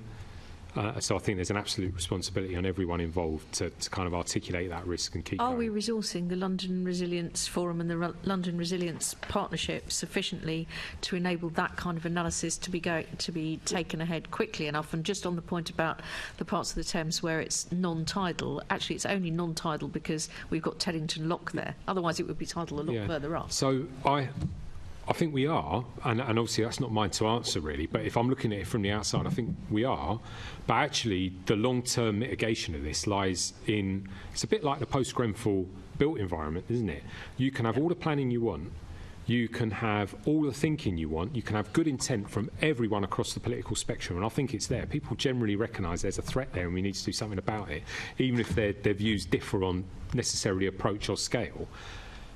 However, until you see the physical change in the built environment and you see physical mitigation in the longer term, very widespread communication campaigns and well-drilled responders, that's actually the impact, isn't it? And if we think about flooding in one of the most densely populated places in the world, the impacts can be incredibly catastrophic very, very quickly. You know, if you think about a recent flood within the last couple of months where we had 70 people effectively rendered homeless by a flood in Hackney Wick. You know, these things can happen very, very quickly in the London environment. So really, it's not just about statutory bodies. It's about, I'm afraid, constructors again, building things that take into account the risk, really being responsible and taking into account in the planning, even if regulation hasn't quite got there. Because we all know the measures you can take in terms of drainage, best practice in terms of surface water, for example, where you build things, taking into account potential risk. So I think there's an onus of responsibility on everyone, from individual members of the public to recognise the risk they might be in. Obviously, we've got a responsibility to communicate and, look after yourself, but also on those organisations that frame and kind of actually construct our built environment in the first place. So I think it's across the piece. Sure, I wasn't trying to suggest that the Fire Brigade is responsible for making these things happen, but obviously we are, to give the committee its full title, the Fire Resilience and Emergency Planning Committee, and we can make recommendations from our meetings where we have these discussions with you as to whether or not we think it needs to be boosted up the risk register, for example. And it's really welcome to see Emma Howard-Boyd's interim report. Obviously this is an interim report, but with 6 of the 20 recommendations from the interim report all around the issue of water, I'm just sort of flagging that I think this is just as difficult for London as the extreme wildfires that we've seen as well. Probably, if I've got time, just to make it fine. I actually sat with colleagues from the National Emergencies Trust who do amazing work in the aftermath of disaster and tragedies in the UK. we heard very moving testimony from the victims of flood, because it's less catastrophically obvious sometimes than the death that results of fire or of a terrorist outrage. But actually, what I took away from that is the long-term effects of flooding on a family and individuals is actually genuinely terrible in a quieter, less obvious way. So, for example, there's a bit of statistical evidence that shows if you're a child in a household that's been subject to a serious flood and you've had to move home, your GCSE grade is likely to drop 2 grades. So it actually has a direct impact on your educational, and and this is gathered over many years. So there's something about recognising that this is sometimes a longer term issue to solve. But I welcome your comments. I welcome your view of this, because we definitely see this as an important and emerging. I think we have a tendency to start to think about this when we see a catastrophic situation. But absolutely, some people are still living in caravans 2 or 3 years after their home was flooded, and of course it's so devastating because like a fire, you can lose absolutely everything, and it's covered in horrible, filthy water. But every single last photograph that you may have had, your laptop that may have had electronic storage. Thank you, Chair. I'll leave it there. Thank you very much. Okay, we're now going to move on to Assemblymember Sheikh, who's going to take us through Building Safety Act. Thank you, Chair. And good morning again to the panel. So we're going to just discuss fire safety of multi-storey residential buildings. I've got about 4 or 5 questions for you, Commissioner and Assistant Commissioner. I'll start with, how are the new multidisciplinary teams under the Building Safety Regulator working, or I think maybe how you anticipate them working, because it'll be fully operational in April, and how is this commitment impacting the LFB's resources? Can I just make a general statement about the Building Safety Regulator? I'm going to bring Charlie in on detail, because he's there in almost constant conversation with national governmental colleagues in DLUC and in the Home Office, and in direct conversation with the Building Safety Regulator itself. I'm going to say now, as London Fire Commissioner, that I welcome entirely the setting up of the regulator. It is a very, very important part of the post-Grenfell improvements that this country needs, but we need to see it in operation effectively before we understand all of the impacts, because it's a very big step change. We are working very hard with colleagues in government to make sure we get to that place, but I do have some concerns about the pace and scale of change that is coming. I think we're in the right space. I am not so sure that colleagues in local authority building control or in the built environment are in the right place necessarily. So I'm going to let Charlie speak to the detail, but I don't think it was right for him to hold that particular statement. That's for me to say. So Charlie, please. Yeah, no, thank you. And it would be obviously great to have the detail from Charlie, but there was a lot in there as well, Commissioner.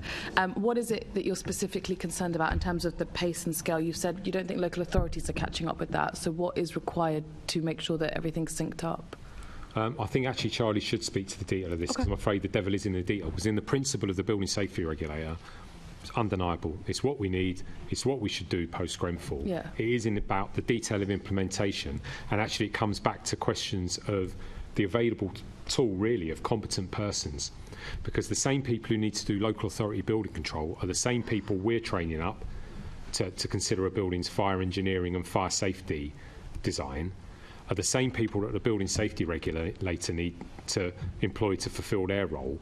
And it's a diminishing pool of people within a national context where there isn't sufficient education. We are the biggest education provider in the country, more than any university or any other establishment for those people.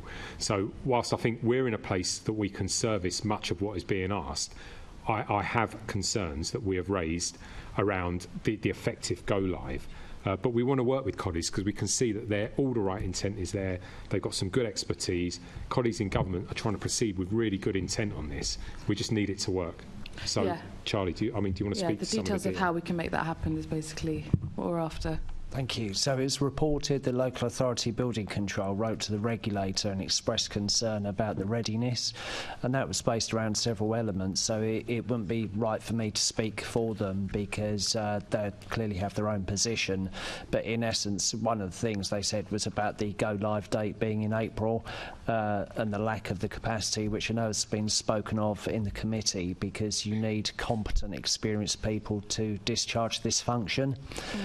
In terms terms of the brigade, what we're doing, a lot of my team are spending meetings every week working closely with the building safety regulator to really try and get through some of the headline detail and anticipate what some of the problems are, so we can make our very best effort to do the justice it deserves. But in terms of some of the detail that we're looking at, so for example, it's about what will the role be in terms of that multidisciplinary inspection team. So will it be inspection? Will it be a desktop-based exercise, a combination of both? We're also looking at how we triage the buildings, so that if there's the 5-year plan, how do we make sure we address the highest risk buildings first? And we're also looking to feed in terms of our competency levels, what can we do to best support the regulator, but being minded that we still have care homes, hospitals, other properties to inspect. We still respond after a fire, so we will put significant resource if there's a fire just to make sure that details can be captured, because there could be enforcement needed, for example. And we deal with alleged fire risks, which is one of our key performance indicators, where a member of our community expresses a concern and we have to give it the right level of scrutiny. So we have all these other business as usual pressures. So it's that's something else we're just trying to work in, because when the regulator was set up, while there is funding there, it takes time, and again, apologies, I know we've covered this before, but it's approximately 2.5 years to get somebody to a level of competency. So while we might have had funding for a period of time, has that allowed enough people to come through the process, bearing in mind that we do have challenges with attrition, to actually service the need, and just having really sensible conversations with the regulator that it's not going to be good for anyone if we don't make it work. So how can we really do that sort of detail as we're in this sort of increasingly fast-paced run-up to April, to make sure that we've got a realistic expectation, because what we don't want to be doing is making promises we can't deliver on. We'd rather sort of work in such a way we think we can make it work in this way and take it forward. I think the two headlines really are: we need clarity around some of the issues Charlie has spoken to before the April go live date, which is imminent. You know, credit, we are in almost weekly, daily discussions sometimes around that. And I want to be clear that this isn't a finance issue. We are well supported by both the GLA and central government in terms of funding.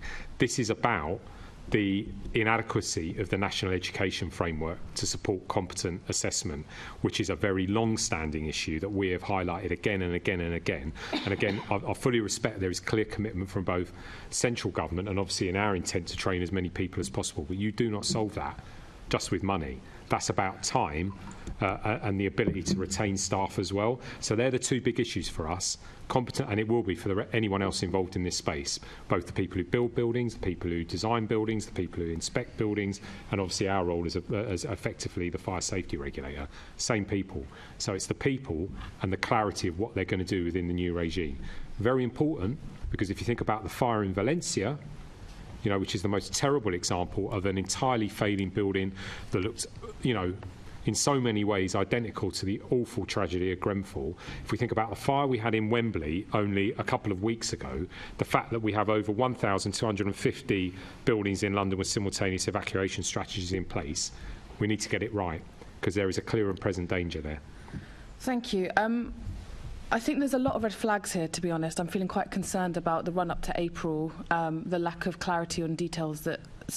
So just to even begin to speak back what I've understood in terms of what that inspection looks like, whether it's desk-based or in person, the triaging system, how you prioritise the buildings, the competency and the level of support, having the level of staff, if it takes 2.5 years to train them up, what level of staff are required, what do we currently have, what's the gap, what's the timeline of filling that gap.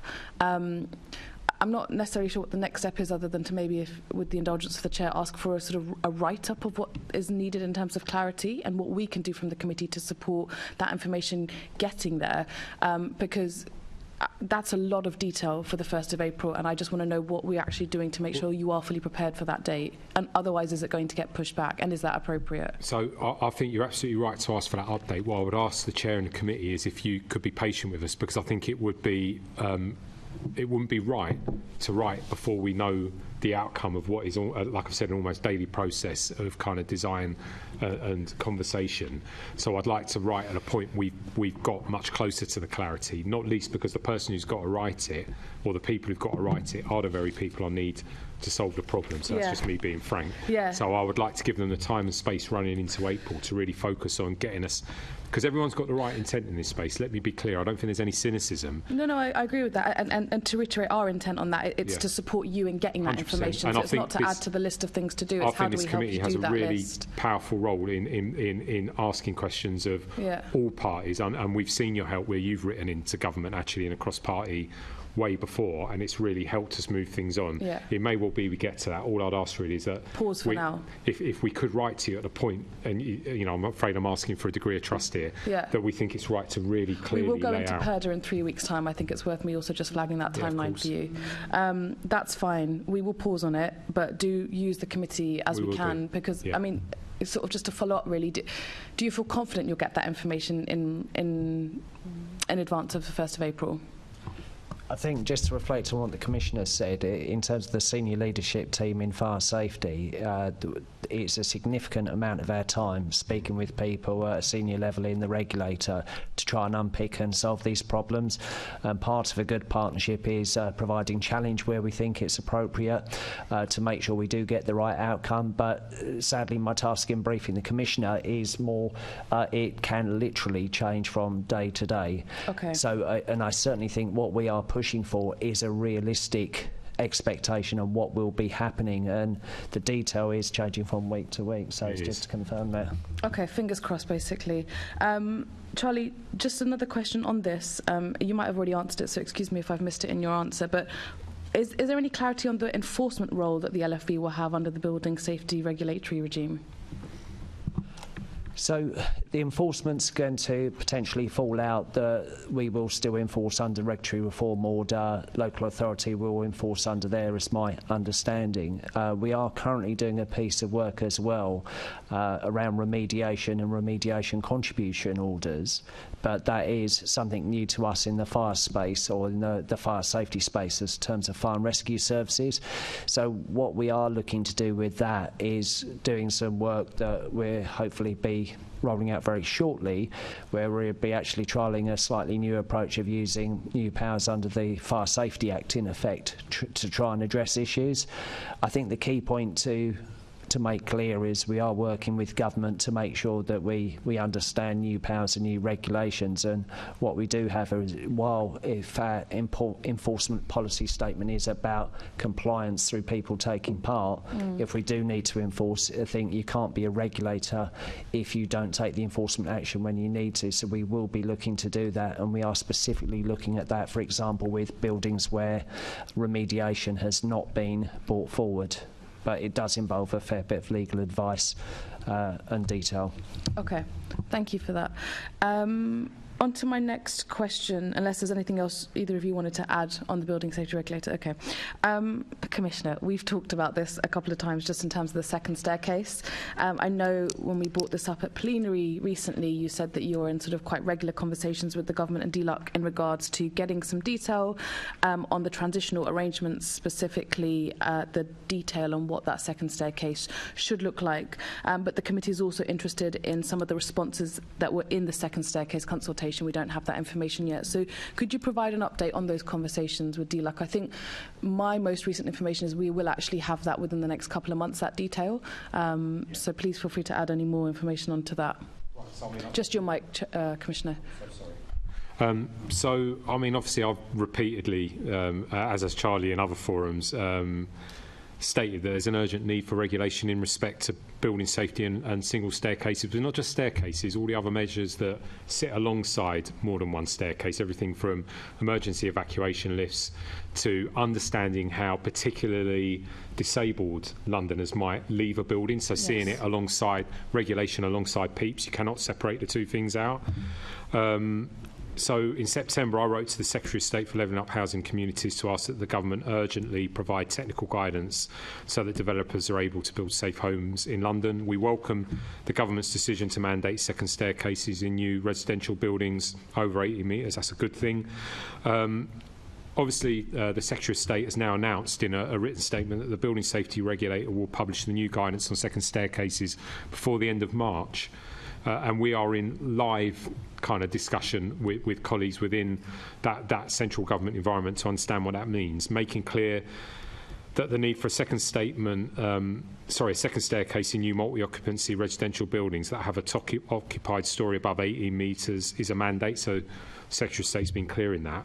But confirming that evacuation lifts will not be called for as a matter of course. Now, of course, within the London plan, and there is obviously discussion happening around the London plan separately from this committee, from the singular issue we talk about now. Evacuation lifts, as I understand it, Charlie, and please correct me if I get it wrong, but as I understand it, within the London plan, they are a mandate in the planning environment, which we strongly support. Because actually, if you look at, again, disabled residents, I would struggle to understand how even with a second staircase, you would helpfully kind of evacuate those colleagues from a building. So we do need some clarity about what that means and what it means in terms of approved document B, which is the kind of guidance you're speaking to. Obviously, that it's linked to the Building Safety Regulator because the design of each high-rise building will receive scrutiny via the BSR. And actually, the fire safety design for any higher risk buildings above 18 metres is subject to review. I think, is it Gateway 1?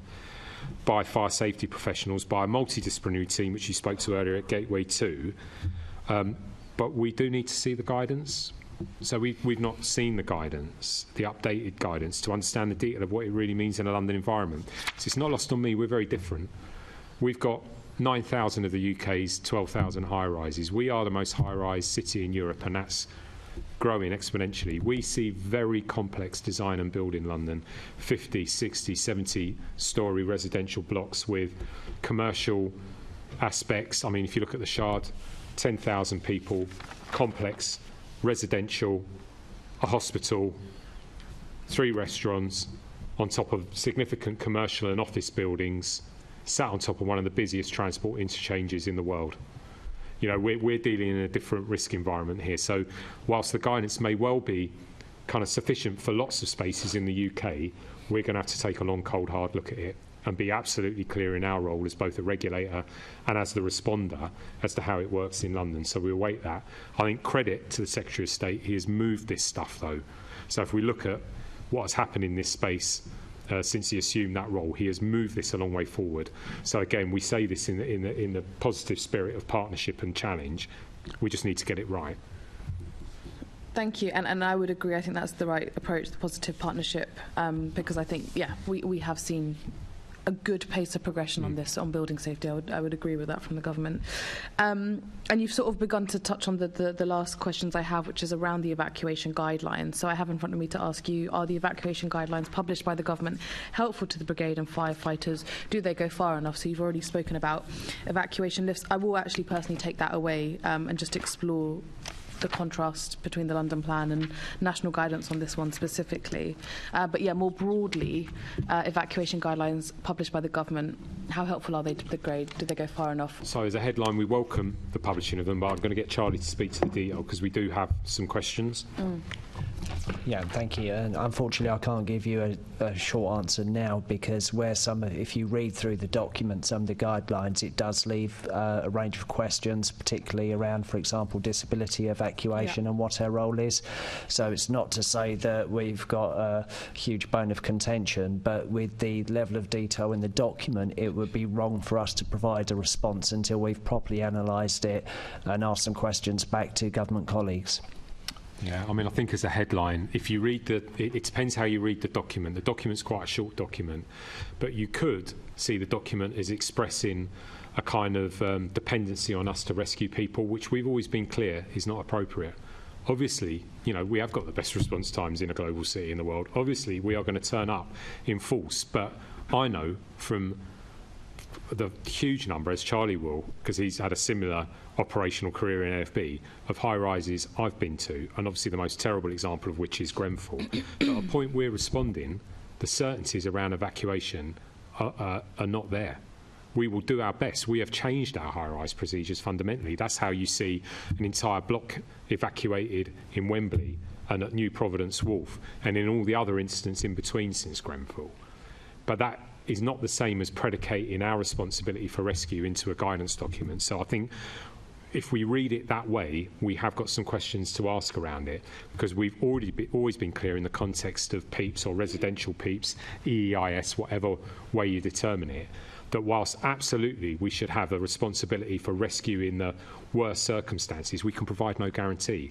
And therefore it is all the work by the responsible person and effectively the regulations that boundary that responsible person that must be done in advance of any emergency to give people the best chance to evacuate.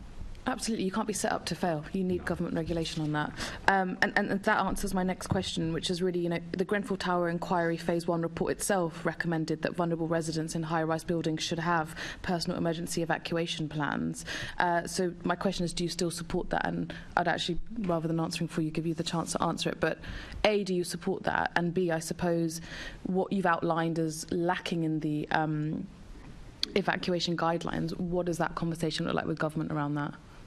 Again, detailed and positive, because I think they are really keen to get this stuff out. They recognise the length of time that it has taken since the inquiry to answer the questions that I think the Grenfell community particularly are rightfully answering. What we say to them really is we fully respect kind of their energy and the desire to bring things forward, but we do need it to be right, and we need it to speak to the operating reality in London. So that's our role. I see it very clearly as our role, my role, Charlie's role, our experts kind of in the teams that inform that process.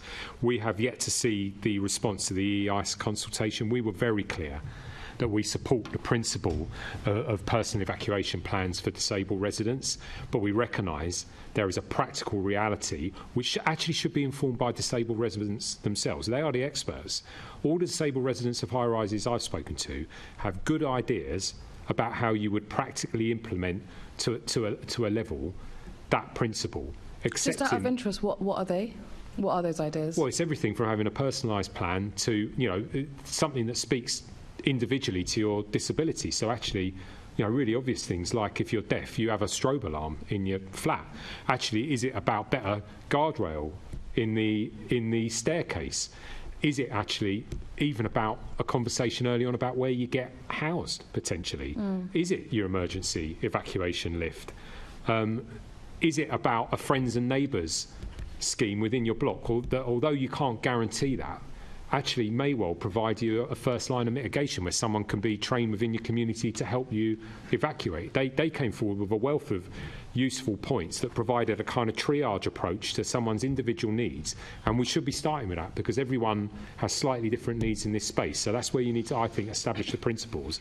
I fully accept that there is a practical operating reality in this context, which is where obviously my colleagues in government are grappling with a very challenging kind of thing to roll out.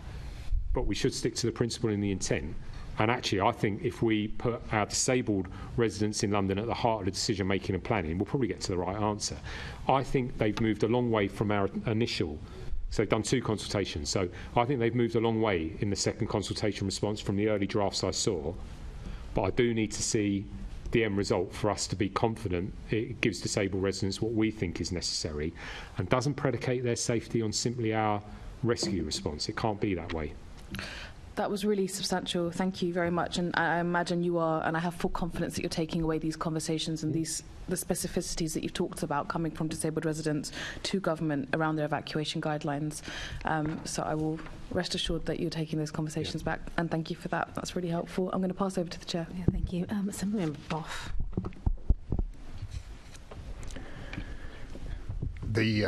I know that people are thinking that the pause in development of high-rise is a problem. I must admit, I rejoiced when I heard that the high-rise were being paused, despite the effects that it has on the provision of affordable housing. The personal emergency evacuation plans, do you worry that that's a layer of bureaucracy that's just going to get neglected over the years? because it sounds very granular, and somebody has to maintain it, and somebody has to update it. People's disabilities can come and go. Do you see that as something that's really very helpful? I think if it's delivered practically in the right way, yes. But I think we need to be clear about what the practical application of it is, and that's got to be built into the kind of consultation response and implementation. And actually, my experience, genuinely, and it's been my conversations with disabled Londoners that has informed this, is actually they're practically minded. They want to be able to live in London. They want access to housing as well. They know that you can't solve all the problems. So actually, I think great credit it should be given to them to want to practically engage with this. I actually, having heard their conversations, think this is implementable. It does roll some work for responsible persons, the people who own and manage buildings. To be honest with you, I'm all right with that. I think they should do a lot better in that environment anyway. You know, some of what we saw post-fire in Wembley from the people who own and manage buildings, I still think people need to do better. You have a responsibility when you house people to understand who's in your block and how you're going to support them, and that does have to change, because you're absolutely right, Assembly Member.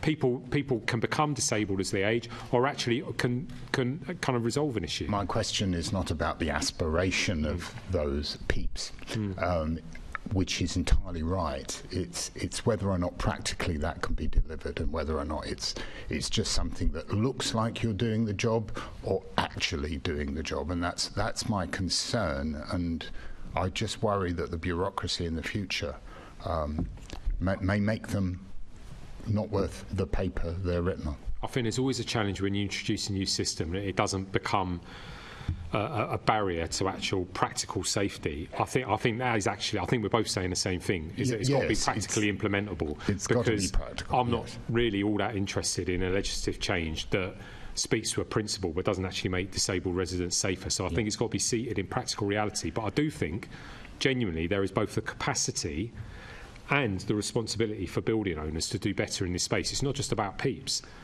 You know, I'm custodian of a regulatory environment where I've still got 1,250 buildings that haven't been remediated properly.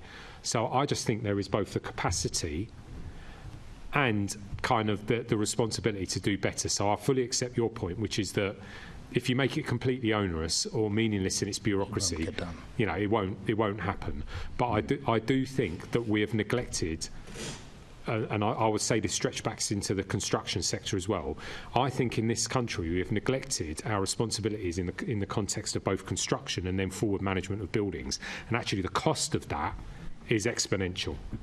It's in people's health, in their housing, it's in the tragedy of Grenfell, it's in the disproportionate effects on the most vulnerable in society. And I think for too long we've allowed ourselves to be kind of driven by the pace of building necessary rather than, perhaps as you suggested, focusing on the quality and the quality of the management of that building. That's where we're at with it. Well, I think you're preaching to the choir on that one.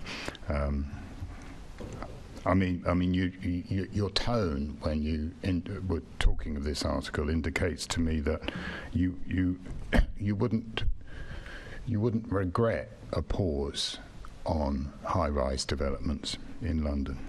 No, I wouldn't say that, because I think actually, again, we're out in communities every day. I'm a Londoner, born and bred, like so many of you on the committee.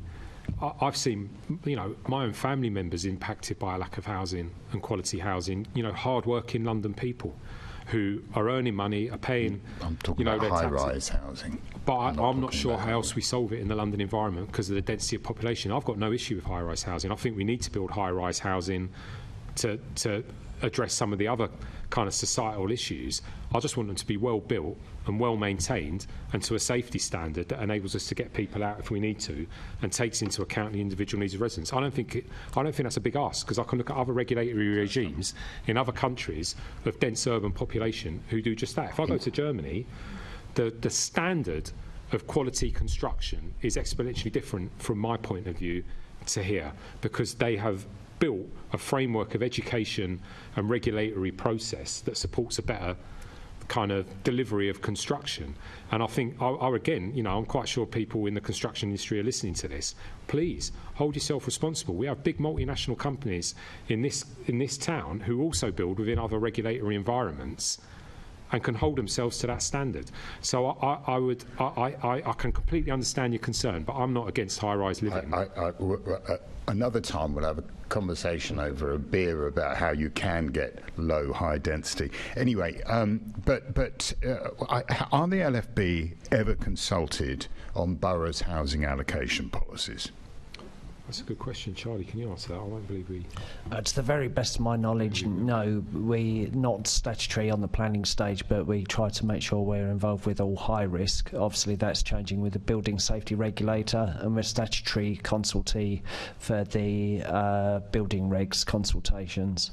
So we talked earlier about the problem of disabled people being in high-rise and their escape plans, but at no point does a borough come to you and say, what should our housing allocation policies be to ensure the safety of our residents? I'll answer that. I'm not sure it's an area that we would consider because of the tightly boundaried nature of our regulatory role, which is really, we don't care what building you're building. We just want it done right. So actually, Charlie made a good point earlier. Obviously, post-Grenfell, there's a very heavy focus on housing and the safety of housing. I think about underground structures almost as much because we've got a long history of major tragedies on the underground, you know, and credit to Andy Lord and colleagues in TfL. That's right up the top of their risk assessment. I think about car parks. I think about hospitals and an ageing NHS estate. I think about all sorts of things in the context of risk in London. I think my primary role is to understand risk wherever it lies and hold the regulatory space robustly to ensure that we focus on where the risk is in London and direct our activity that way. So I think we need to be careful about kind of mission creep. I understand the question because it's a reasonable one, but I wouldn't seek to be in that space. I asked that question because I almost knew the answer anyway, and I would have been delighted if you'd said actually there are a few boroughs that talk to us before they put disabled people on the 14th floor of a high rise. But I think that's part of the problem. Thank you, Chair. Thank you. Okay, we're now going to move on to the culture review with Assembly Member Bakari. Thank you, Chair. How many recommendations from the culture review have now been fully or partly implemented, and when do you expect the process to be completed? So there were 23 recommendations from culture review, but I need to set this within a wider context of overall change. So I'd have to add them all up. But if I think about... So will we get a breakdown, though? In terms yeah, we can give you a full breakdown, but I think we should give you a full breakdown of all the recommendations following inspection, Grenfell Tower inquiry, and culture review, our own action plans, because actually that is... I've been asked repeatedly on this committee, what's the biggest challenge for LFB? It's the scale of change necessary. And it's overlap and it's spread across different things. So we've completed 9 out of the 23. 14 started. Some are very far in terms of progress. We can get you a written breakdown in terms of absolute completion. Obviously, there's been some really big tangible things in that. It's been a massive education programme. It's the setting up of the Professional Standards Unit. It's the establishment of an external advisory panel chaired by Martin Ford, KC. Everything from better access to uniform, the values launch, which obviously has to happen for us to hold people to account from within the Professional Standards Unit. Really just the repeated conversations we've had with colleagues around our culture, because I think, again, there's been a tendency in the past in all areas of change in LFB to say we've done it, tick a box and move on. But actually really reinforcing with people, this isn't going away. We are going to grip this problem and we're going to keep on coming back round it. I mean, in some ways, it's not... In some ways, it's hard to give you a completion date then, isn't it? Because the work's just going to keep on going. No, I mean, I think there's some tangibles within those 23 actions. So what I would say is we will deliver against the plan. Yeah. So if you think about a Professional Standards Unit, we've set it up, but that's not the end of it, is it? Because, I mean, if I look at where we're at, and I know we're going to have the opportunity to brief you more clearly, particularly because of the frustrations around kind of our ability to disclose. But even from the last committee I came to, which was only weeks ago, we had 84 live investigations. I've got 115 now. We've had 41 suspensions and they changed the whole time. That is obviously a neutral act, but quite a lot of those do then result in stage 3 misconduct hearings. We had 28 of those scheduled since December 22, with a further 8 to come. So that's the most serious complaints around gross misconduct. 13 people have left the brigade whilst in the disciplinary process, whether that's the 6 dismissals or the 7 staff who resigned with loss of employment rights immediately before a stage 3 hearing. 13 final written warnings, 3 demotions, 11 written warnings and action plans. So levels of sanction depending on the seriousness of the complaint. And either myself... you mentioned... Sorry, do you want to just finish? Please, sorry. At the last committee you just mentioned, we talked about community forums as well, which is linked to the work that you're doing. There was some confusion, though, because when I asked about it, you were discussing a community forum kind of model within each borough, and even the Southwark Borough Commander did say there wasn't a community forum in Southwark. What I really wanted to know was about the community forum that's meeting at Union Street, and they meet every month. But when I looked at the website, there's no real public information on there. So is there a way of getting an understanding of who the members are, the details of the meetings? Can they be made public? I think that's a fair challenge. Can I take that one away? Because I think you're right to ask that, because I think that forum's been really useful. We've got survivors from the Grenfell Tower fire and bereaved on that committee. We've got survivors and bereaved from the New Cross fire. We've got survivors and family members of those who've been involved in EV fires. We've got members from disabled campaign and activist It'll be great to have that information. Local residents from different communities. It's a really challenging environment, and we've opened ourselves up there in the sense that the HMI have been in and observed a forum meeting. I think that's a fair challenge in terms of how we record and articulate the outcomes of that community forum. We'll take that one away and come back to some detail. Good action there. I mean, as you know, that I've been pushing on this particular area, specifically on transparency and the need to know more. And I think I'd be right to say that since the culture review, there has been within the London Fire Brigade and some of the people who've been dealing with the issues that were raised in the culture review, specifically on racism, misogyny, homophobia and bullying, there has been a growing lack of trust in the process and concern within some of those people who've been dealing with some really horrific experiences. So my question to you is I did raise the issue from a FOI about the 13 exited members. Are we going to be seeing some more transparency and clarity? I think you have been mentioned in the BBC about wanting to do some more work in terms of the hearings, but we'll talk about that later.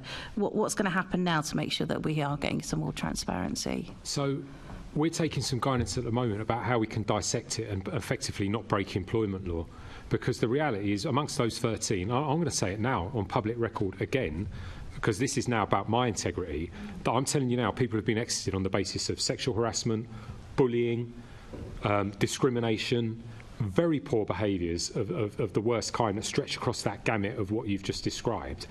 But the way that we report doesn't allow me to fully articulate that, because to do so would be to potentially identify an individual because of the very specific natures of a case. And we're talking about top-end stuff here that has involved criminal investigation as well. So I'm slightly hampered by that, which I'm finding extremely frustrating, because I think it does knock the confidence of our staff. Because quite rightly, if you've asked an MQ and we're kind of mandated to answer within a framework that doesn't speak to the actual reality of that, my colleagues don't just take their news internally, they look externally as well. And they're going to hear that, and they're going to lose some confidence. The scale of what we're doing in terms of investigation is massive, but we're an organisation of kind of over 6,000 people, so not everyone would have had direct experience. So actually the reported experience is very, it's extremely important in driving confidence. All I can say is I know we're making some headway, because if you look at 22 people phoning into our original externally accredited reporting line over the course of a year following Jaden's death, compared to over 350 contacts into the external reporting line that we will maintain, because I know it's got to be out there for confidence. If we think about 17, and this will be changing daily, by the way, when I asked last week, 17 serious kind of complaints into the PSU already in January, with investigations to unfold. I think we are when I go out on fire stations, people are beginning to get the message. But I think for people who've been involved in the process and sometimes supporting colleagues over a very long period of time, and I've spoken again openly about this in committee, it has been frustrating. Because frankly, without the PSU in full operation, as it is now, we have struggled with the volume of what has been uncovered and unpicked. I do want to talk more about the PSU. Just before I do, you also have talked about DBS checks as well in the past and the issues with that. My concern about is how far have we got in terms of making sure that we are getting DBS checks within the LFB, and is there a risk within the system that may occur where there are members of the fire brigade who have been have had some sort of experience with the criminal justice system but are not declaring the fact that they are part of the London Fire Brigade? So the answer to that is the vetting process, because obviously that it doesn't matter whether you said you're in the LFB or not. If we come to you on the basis of all the other records held in formal spaces. I'm talking about people who are already employed by the London Fire Brigade. I'm going to answer. So obviously it required a legislation change and guidance change before we can enact it. Now we've got it, and it's only recently just passed. We started full enhanced vetting 2 weeks ago, and that will be everyone in the London Fire Brigade who's operational, who has contact with the public, anyone in a high-risk category. So that's thousands of staff. That process has commenced. The emails are going out, which says you're mandated to do so. You've got a link you follow. You then subject yourself to the enhanced vetting process. So the answer is we will. Self-vetting, did you say? No, this is enhanced disclosure. Okay, fine. This is the change in legislation that, with the support of the committee, and in particular Assembly Member Hall, the Minister brought changes to guidance that gave us an exemption from the Rehabilitation of Offenders Act, because prior to that change in legislation, we could not do this. So we're in a place now where we undertake a formal disclosure process. It's the same as DBS, but enhanced DBS, that will show us where you've had contact with criminal justice, even if it wasn't an employment mandate to declare that in the past, because we weren't exempt from the Rehabilitation of Offenders Act, so we couldn't reasonably ask it. We couldn't do it. Now we are exempt from that. We are vetting everyone in the organisation. Okay, and how far have we got in terms of that? Well, it's only 2 weeks in. So, obviously, because we needed the legislation change, and that process, depending on the records that are held on you, can take some time. You'll probably know that, many of you from the committee, from where you've undertaken DBS checks before. The enhanced check goes a step further, because you're not just looking at conviction, you're looking at contact with the criminal justice system, potentially arrest, charge, dropping of charges, all of those sort of things. So it will take a period of time to roll out. We can definitely write with all the detail, but we'll be able to give you a direct brief on that, because it's a fundamental part of supporting the PSU's operation. We're operating on a triage system, because I also want to be clear about the impacts on the service. You know, we employ Londoners from all sorts of places. We've got to be pragmatic as well, on the basis of a well-recognised multi-agency, what they call a traffic light system, about what breaches the threshold of what's safe or not, where previously we haven't asked people to declare. So obviously things of a sexual nature, violent offences, I'm not sure there's a space in the London Fire Brigade. Well, I'm certain there's not a space in the London Fire Brigade for you in that context. But, for example, convictions of a young person who've come off kind of one of the more deprived areas of London and who have kind of never been asked to declare that, because of the Rehabilitation of Offenders Act, who've joined our organisation, have had 20 years of good service with no repeat offending. I do think we've got to be upfront about the fact that we need to approach that in a sophisticated way, having all the stuff in front of us. Yeah, absolutely. On the PSU now, I'm really pleased I'll be meeting you and the PSU staff later on this week. But you've now said at the last plenary that this is now operational. Yeah. Can you tell the committee what that remit is that they have? Yeah, so the remit of the Professional Standards Unit is really to investigate allegations and complaints of misconduct, failure to discharge your professional duty, discrimination, bullying, harassment, and it's underpinned by two grossly simplified, because they needed to be, because it was a confusing landscape of policy previously, of grievance and discipline. So we've got 2 new live policies, and credit to the FBO, spoke to this in the plenary. They supported us in that, with a lot of consultation. That is their sole role, is to take in grievance, complaint, investigate, and then provide scrutiny and support into those that are delivering the discipline process. And this is a move away now from the CMP solutions, or is there going to be a role for an external complaint service that handles the most serious cases? Yeah. So there has to be a hybrid model there to maintain confidence of staff and also to provide appropriate boundaries and governance around very senior people like me, like Charlie. Right. And who decides what's the serious cases and who decides what goes to PSU? The leader of the PSU will have to go through a triage process to decide what might be external or not. The external reporting line is maintained in its full operation, by the way. So the route of entry in is still entirely externalised, along with the existing internal routes for whistleblowing, grievance, complaint,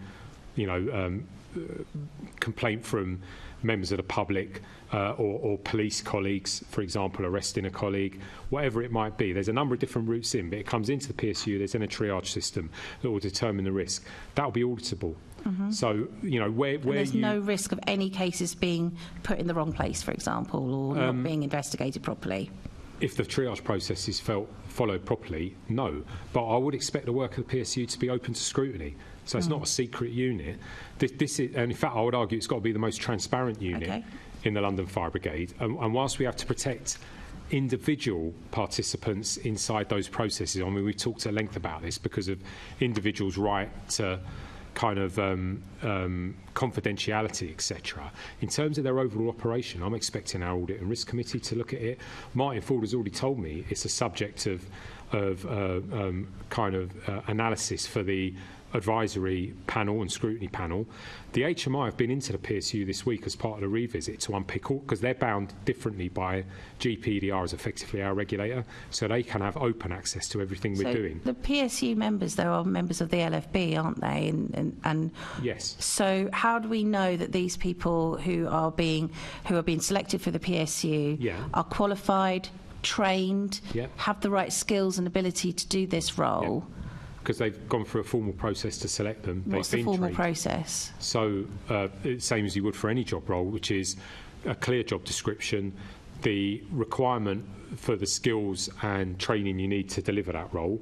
Has there been specific training for PSU? Yeah, so they've gone through investigation training. We've just trained all the investigators who we've brought across as part of the restructure of HR. And actually, it's a mix of both identifying people, quite frankly, you've got the right value set, because that's equally important, and can demonstrate good evidence of their skills in that space. And we've brought in external expertise as well. We've currently got a secondee in from the National Crime Agency who ran their PSU to help us frame and set this up and put in place similar processes to give the sort of safeguards you've talked about and you would expect. I mean, have they gone through the DBS checks as well that you were discussing? Everyone within that environment will have had to have done, yes. So all members of the PSU have had DBS checks? We can write, and I don't want to say something that I don't know the actual detail of. My expectation is they will have had to have done, and more importantly, what has happened is a really close look at everyone's social media activity, their job history. My understanding is they either have it or it is being expedited. I just don't know where we are in that process. I'll be meeting you this week to discuss this further. And you just mentioned social media. Has there been any cases of social media behaviour by anyone in the LFB that you think has caused concern with and it started to be investigated within LFB? Yeah. And if it has been, has it resulted in any suspensions or dismissals? You don't need to go into any details, but have there been any cases such as those? Yes. Multiple examples, stretching back before culture review, through culture review, into the establishment of the PSU. We have exited people historically, actually, for poor behaviours on social media, but it's an area of particular interest because I think the social media space sadly can be home to very, very poor behaviours that bring the brigade into disrepute and actually are very often focused on people who are extremely vulnerable, who can feel the impact of that most catastrophically. So that's a very heavy area of focus. But has anyone been actually dismissed based on anything on... Historically, around social media, Since yes. the culture review? Since the culture review, I can't tell you, but we'll go and look. There was almost certainly social media aspects to a number of the investigations that were live, yes. Okay. In terms of specifically, I'm personally aware of more than one case. Actually, I think the answer would be yes, actually. Oh, it would be if great I think to have about some detail on that, on suspensions and dismissals based on social media since the culture review. Yeah. Thank you. Okay, thank you. Chair. Getting a bit mindful of time. We're now going to hand over to Assembly Member Polanski, who's going to talk about misconduct and grievance. Thank you. Largely, many of my questions have been answered on misconduct and grievance. I just want to pick up on three specific things. So you said to Assembly Member Bakhari that some of the DBS checks will need to be approached in a sophisticated way. I was really pleased to hear you say this, because I've been, I think, cautious for a while about this conversation about DBS checks. I can completely understand, as someone who's a commissioner, your number one priority has to be to protect Londoners and to protect the safety of the rest of the staff. But I do think there's a natural order of rehabilitation and forgiveness. Could you tell me a little bit more about what approach it in a sophisticated way means? We've taken it from other agencies who already successfully employ it. So if you look at the military, if you look at other agencies, including health and government, they already employ a traffic light system, as they call it, around DBS checks and enhanced DBS checks, where you set thresholds for risk. And actually what will happen is each DBS report that comes back is anonymised, and then it is passed through a triage system if there's a red flag on it for having a record. So you don't know the respondent, and that's something that will be conducted by the PSU, where a red flag has emerged, where someone's got a record. The PSU will then have the responsibility to take that through the triage process and determine whether, based on that process, this person is safe to serve the public in London. Thank you. It's as straightforward as that. I don't want to penalise people who've turned their life around, who don't present a risk in the nature of the offence that they've historically committed. But that obviously has to be balanced against the need to protect Londoners, and there will be an absolute threshold around some sorts of offence, particularly in relation to sex and violence or coercion, or you know, if you think about the fact we're in a public space all the time or other people's houses, vulnerable people who could be exploited. So I think we're looking at it in a very sophisticated way, but I recognise that, you know, perhaps different from other services like policing and health, we're very like the military, in that I can see in my own family, you know, in so many examples inside the brigade, that we provide social capital for people and real opportunity, and I don't want to just shut that down, because I recognise, depending on where you start in life, you may well have a greater possibility of coming into contact with the criminal justice system at a point in your life where you're not really taking account of the later consequences. What I can assure this committee, though, is that will not be advantage to the expense of Londoners' safety, because it cannot be. Thank you. I'm really relieved to hear you say that. I've spoken to a couple of firefighters who I know will be happy to have heard that answer too. The second thing is around the PSU. So it's similar to Assembly Member Bakhari's questions, but it's almost coming from the other side of this. My understanding is a lot of people in the PSU are at management level or at senior level. Given that a lot of the kind of, I shouldn't say a lot, some of the distrust is around the hierarchy in the fire brigade and it being too hierarchical, is this not a problem if the PSU is seen as part of this hierarchy? So there's got to be a level of leader and manager in there, because of the structures within almost any organisation's discipline process, actually, in terms of the kind of investigatory piece. I think where that's a fair challenge, and we've talked to the PSU about this, is that we expect the PSU to evolve as well. At the moment, we're very, very focused on clearing the backlog because of the sort of pressures that it's brought to bear on people who have both complained and who are respondents. We're very, very focused on making sure we get our discipline processes right, set against those two grossly simplified procedures. Longer term, and this is based on the advice from colleagues in policing, from the NCA, elsewhere where they've really successfully addressed professional standards, is there's got to be a preventative and proactive space.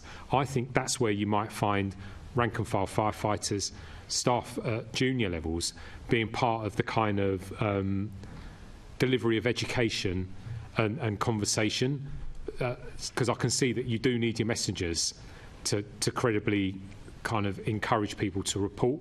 What I would say is that one of the reasons we got uniform staff in there is that was a clear piece of feedback from the culture review, that uniform staff wanted to see uniform people inside the PSU because they had an understanding of the operating environment and the very particular culture sometimes on fire stations, and that gave them some confidence. So we've got uniform colleagues from station commander up in there at the moment.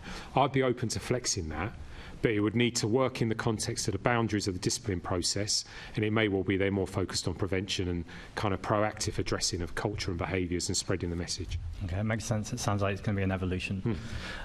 Finally, I asked you in plenary about mental health support. I just want to bring that in the context of complaints. Definitely not asking about any specific case here, but more generally institutionally. Is there support for people both once the complaint is over, both for the person who made the complaint and the people who have been complained about? Is the mental health support in place? Yes, it is. And actually, this is a really serious issue for us because regardless of the validity of your complaint, being under investigation, and we see it in other environments as well, puts individuals under colossal pressure. It impacts their family, can potentially impact their mental health to the most serious end of a kind of mental health crisis, to be frank. So we do everything from focused individual psychological assessments to determine whether or not you're even well enough to be interviewed, for example, down to kind of individual plans around a contact officer, so someone who you can speak to outside of the line management chain, regardless of allegations, you know, as a neutral space for support. We've seen that used very effectively. Access to advice and counselling and all the other kind of support services. We can always do better in this space. One of the learnings out of the past year with that scale of investigation and discipline is the pressure it brings to bear on individuals. So I think we have got a mature approach to this, but I don't take those risks lightly, because you know that we could, you know, sadly be talking about the worst sort of outcomes in the context of mental health with the seriousness of some of those complaints and the pressure it brings on individuals if they're being investigated. Similarly, the complainants as well, if we don't satisfy, you know, from their perspective, the desire for natural justice, they still feel vulnerable, they're still in the workforce. So I think that's a really serious responsibility that we think very carefully about, but we know we always need to seek to improve. You know, that's what phase 2 of the kind of restructure of people services is about in many ways. It is about kind of taking that current capability and seeking to improve it further. That's everything from more members of staff, actually, to a different model of peer support. So there's a range of things within there that we're seeking to continue to improve on. Thank you. Thanks, Chair. Thank you. And just before we come to our final questions, I want to welcome the University of East London politics students.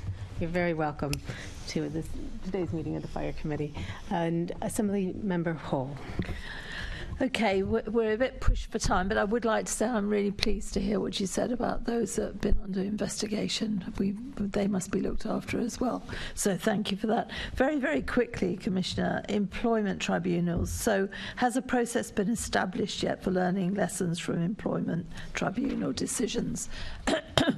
Yep, so we undertake a lesson learn review from all employment tribunals, led from both inside People Services and our own General Counsel, taking advice from external counsel if necessary, and looking at the manager, looking at the actions of everyone from line managers to the institution itself. Actually, it's one of the big drivers in terms of the changes made to our People Services Department. We go back to the PSU, that's a big part of it, to drive consistency of approach, getting into problems early. Providing right education to managers. So, for example, the PSU is supported by a training package that's gone out to all of our staff, but with a clear mandate for leaders to complete. My experience with employment tribunals is that there is a lag, because it can take a number of years for employment tribunals to be resolved. You know, I'm looking at ETs now that started, in some cases, before I was Commissioner, coming to fruition through more than one evolution. However, let's be frank, our ongoing ambition over the medium and longer term is to ensure that we are involved in as few of these as possible. Absolutely. Because they're costly, you know, they're horrible for everyone involved, complainants and respondents, and it's not good for the organisation. So the answer is yes to your question. Yeah, I agree with that. You mentioned the cost. What has been the cost still We'd have under to Fire write to you with a proper breakdown of that. I haven't got those figures in front of me, but the cost is there, and we're happy to transparently if we could have that would be really helpful. And perhaps you could also add how you expect to reduce those, because it's a cost. I mean, I think again, being transparent with this committee, I would expect to see the cost of employment tribunals potentially to go up a bit in this period, because we're dealing with some really tricky historical issues where we haven't always investigated properly in the past prior to culture review, where we're going back again to look at people's history of employment in the organisation.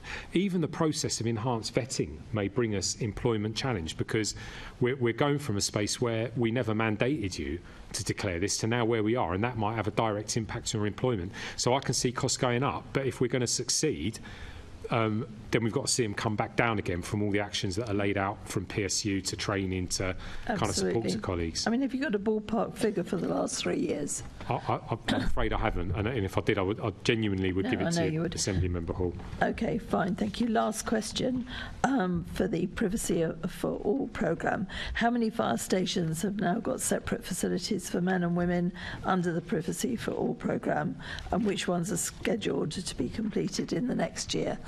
Right, so obviously it says something about your organisation. People sometimes talk to me about institutional misogyny and why I didn't seek to challenge that finding in the culture review. Actually, my answer to almost all the colleagues I've ever met on a fire station is this, which is, if you've employed women since 1985 but you still haven't got enough private changing and toilets for them, that's systemic and institutional. It's not about our service out into London to Londoners, it's about that, and about all the other things that flow through it in terms of our perspective on women and how we support them in the workplace.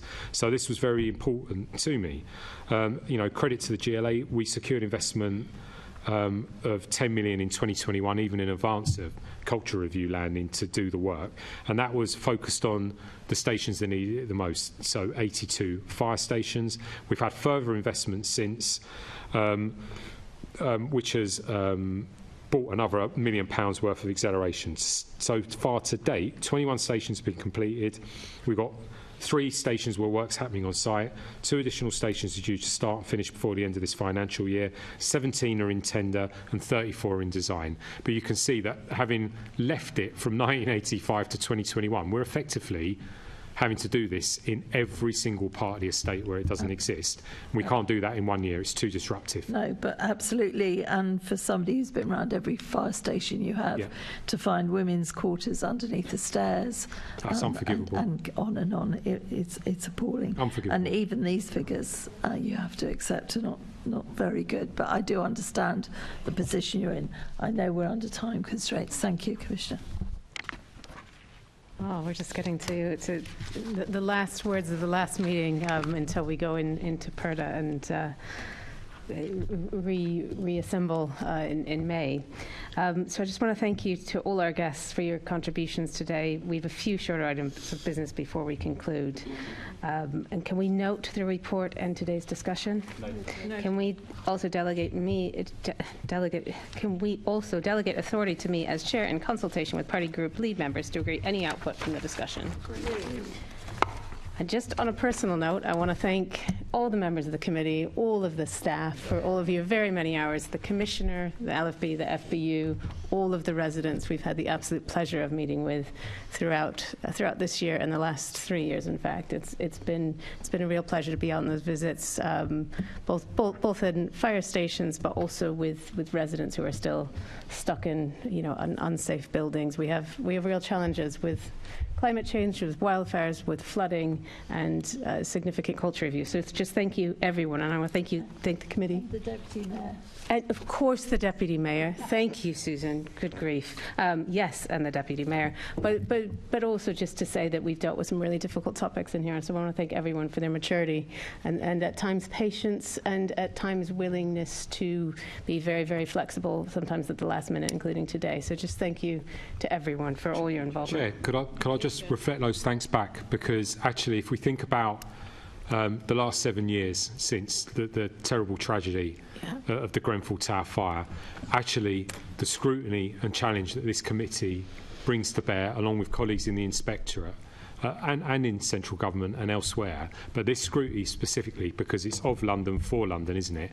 This scrutiny committee has been extremely important in driving forward change, in holding people at a senior level, whether it's me or Charlie or my colleagues, to account. I welcome it. I found it nothing but useful, and it has certainly driven us, I think, to take decisions that support your concerns. And I welcome working with this committee in whatever iteration it moves forward following the election. So thank you very, very much for your contributions, your patience, your decency in the many, many committee kind of hearings and meetings I've sat in. So thank you. Take care. Thank you. And I have no other urgent business, so I declare the meeting to be closed. Thank you.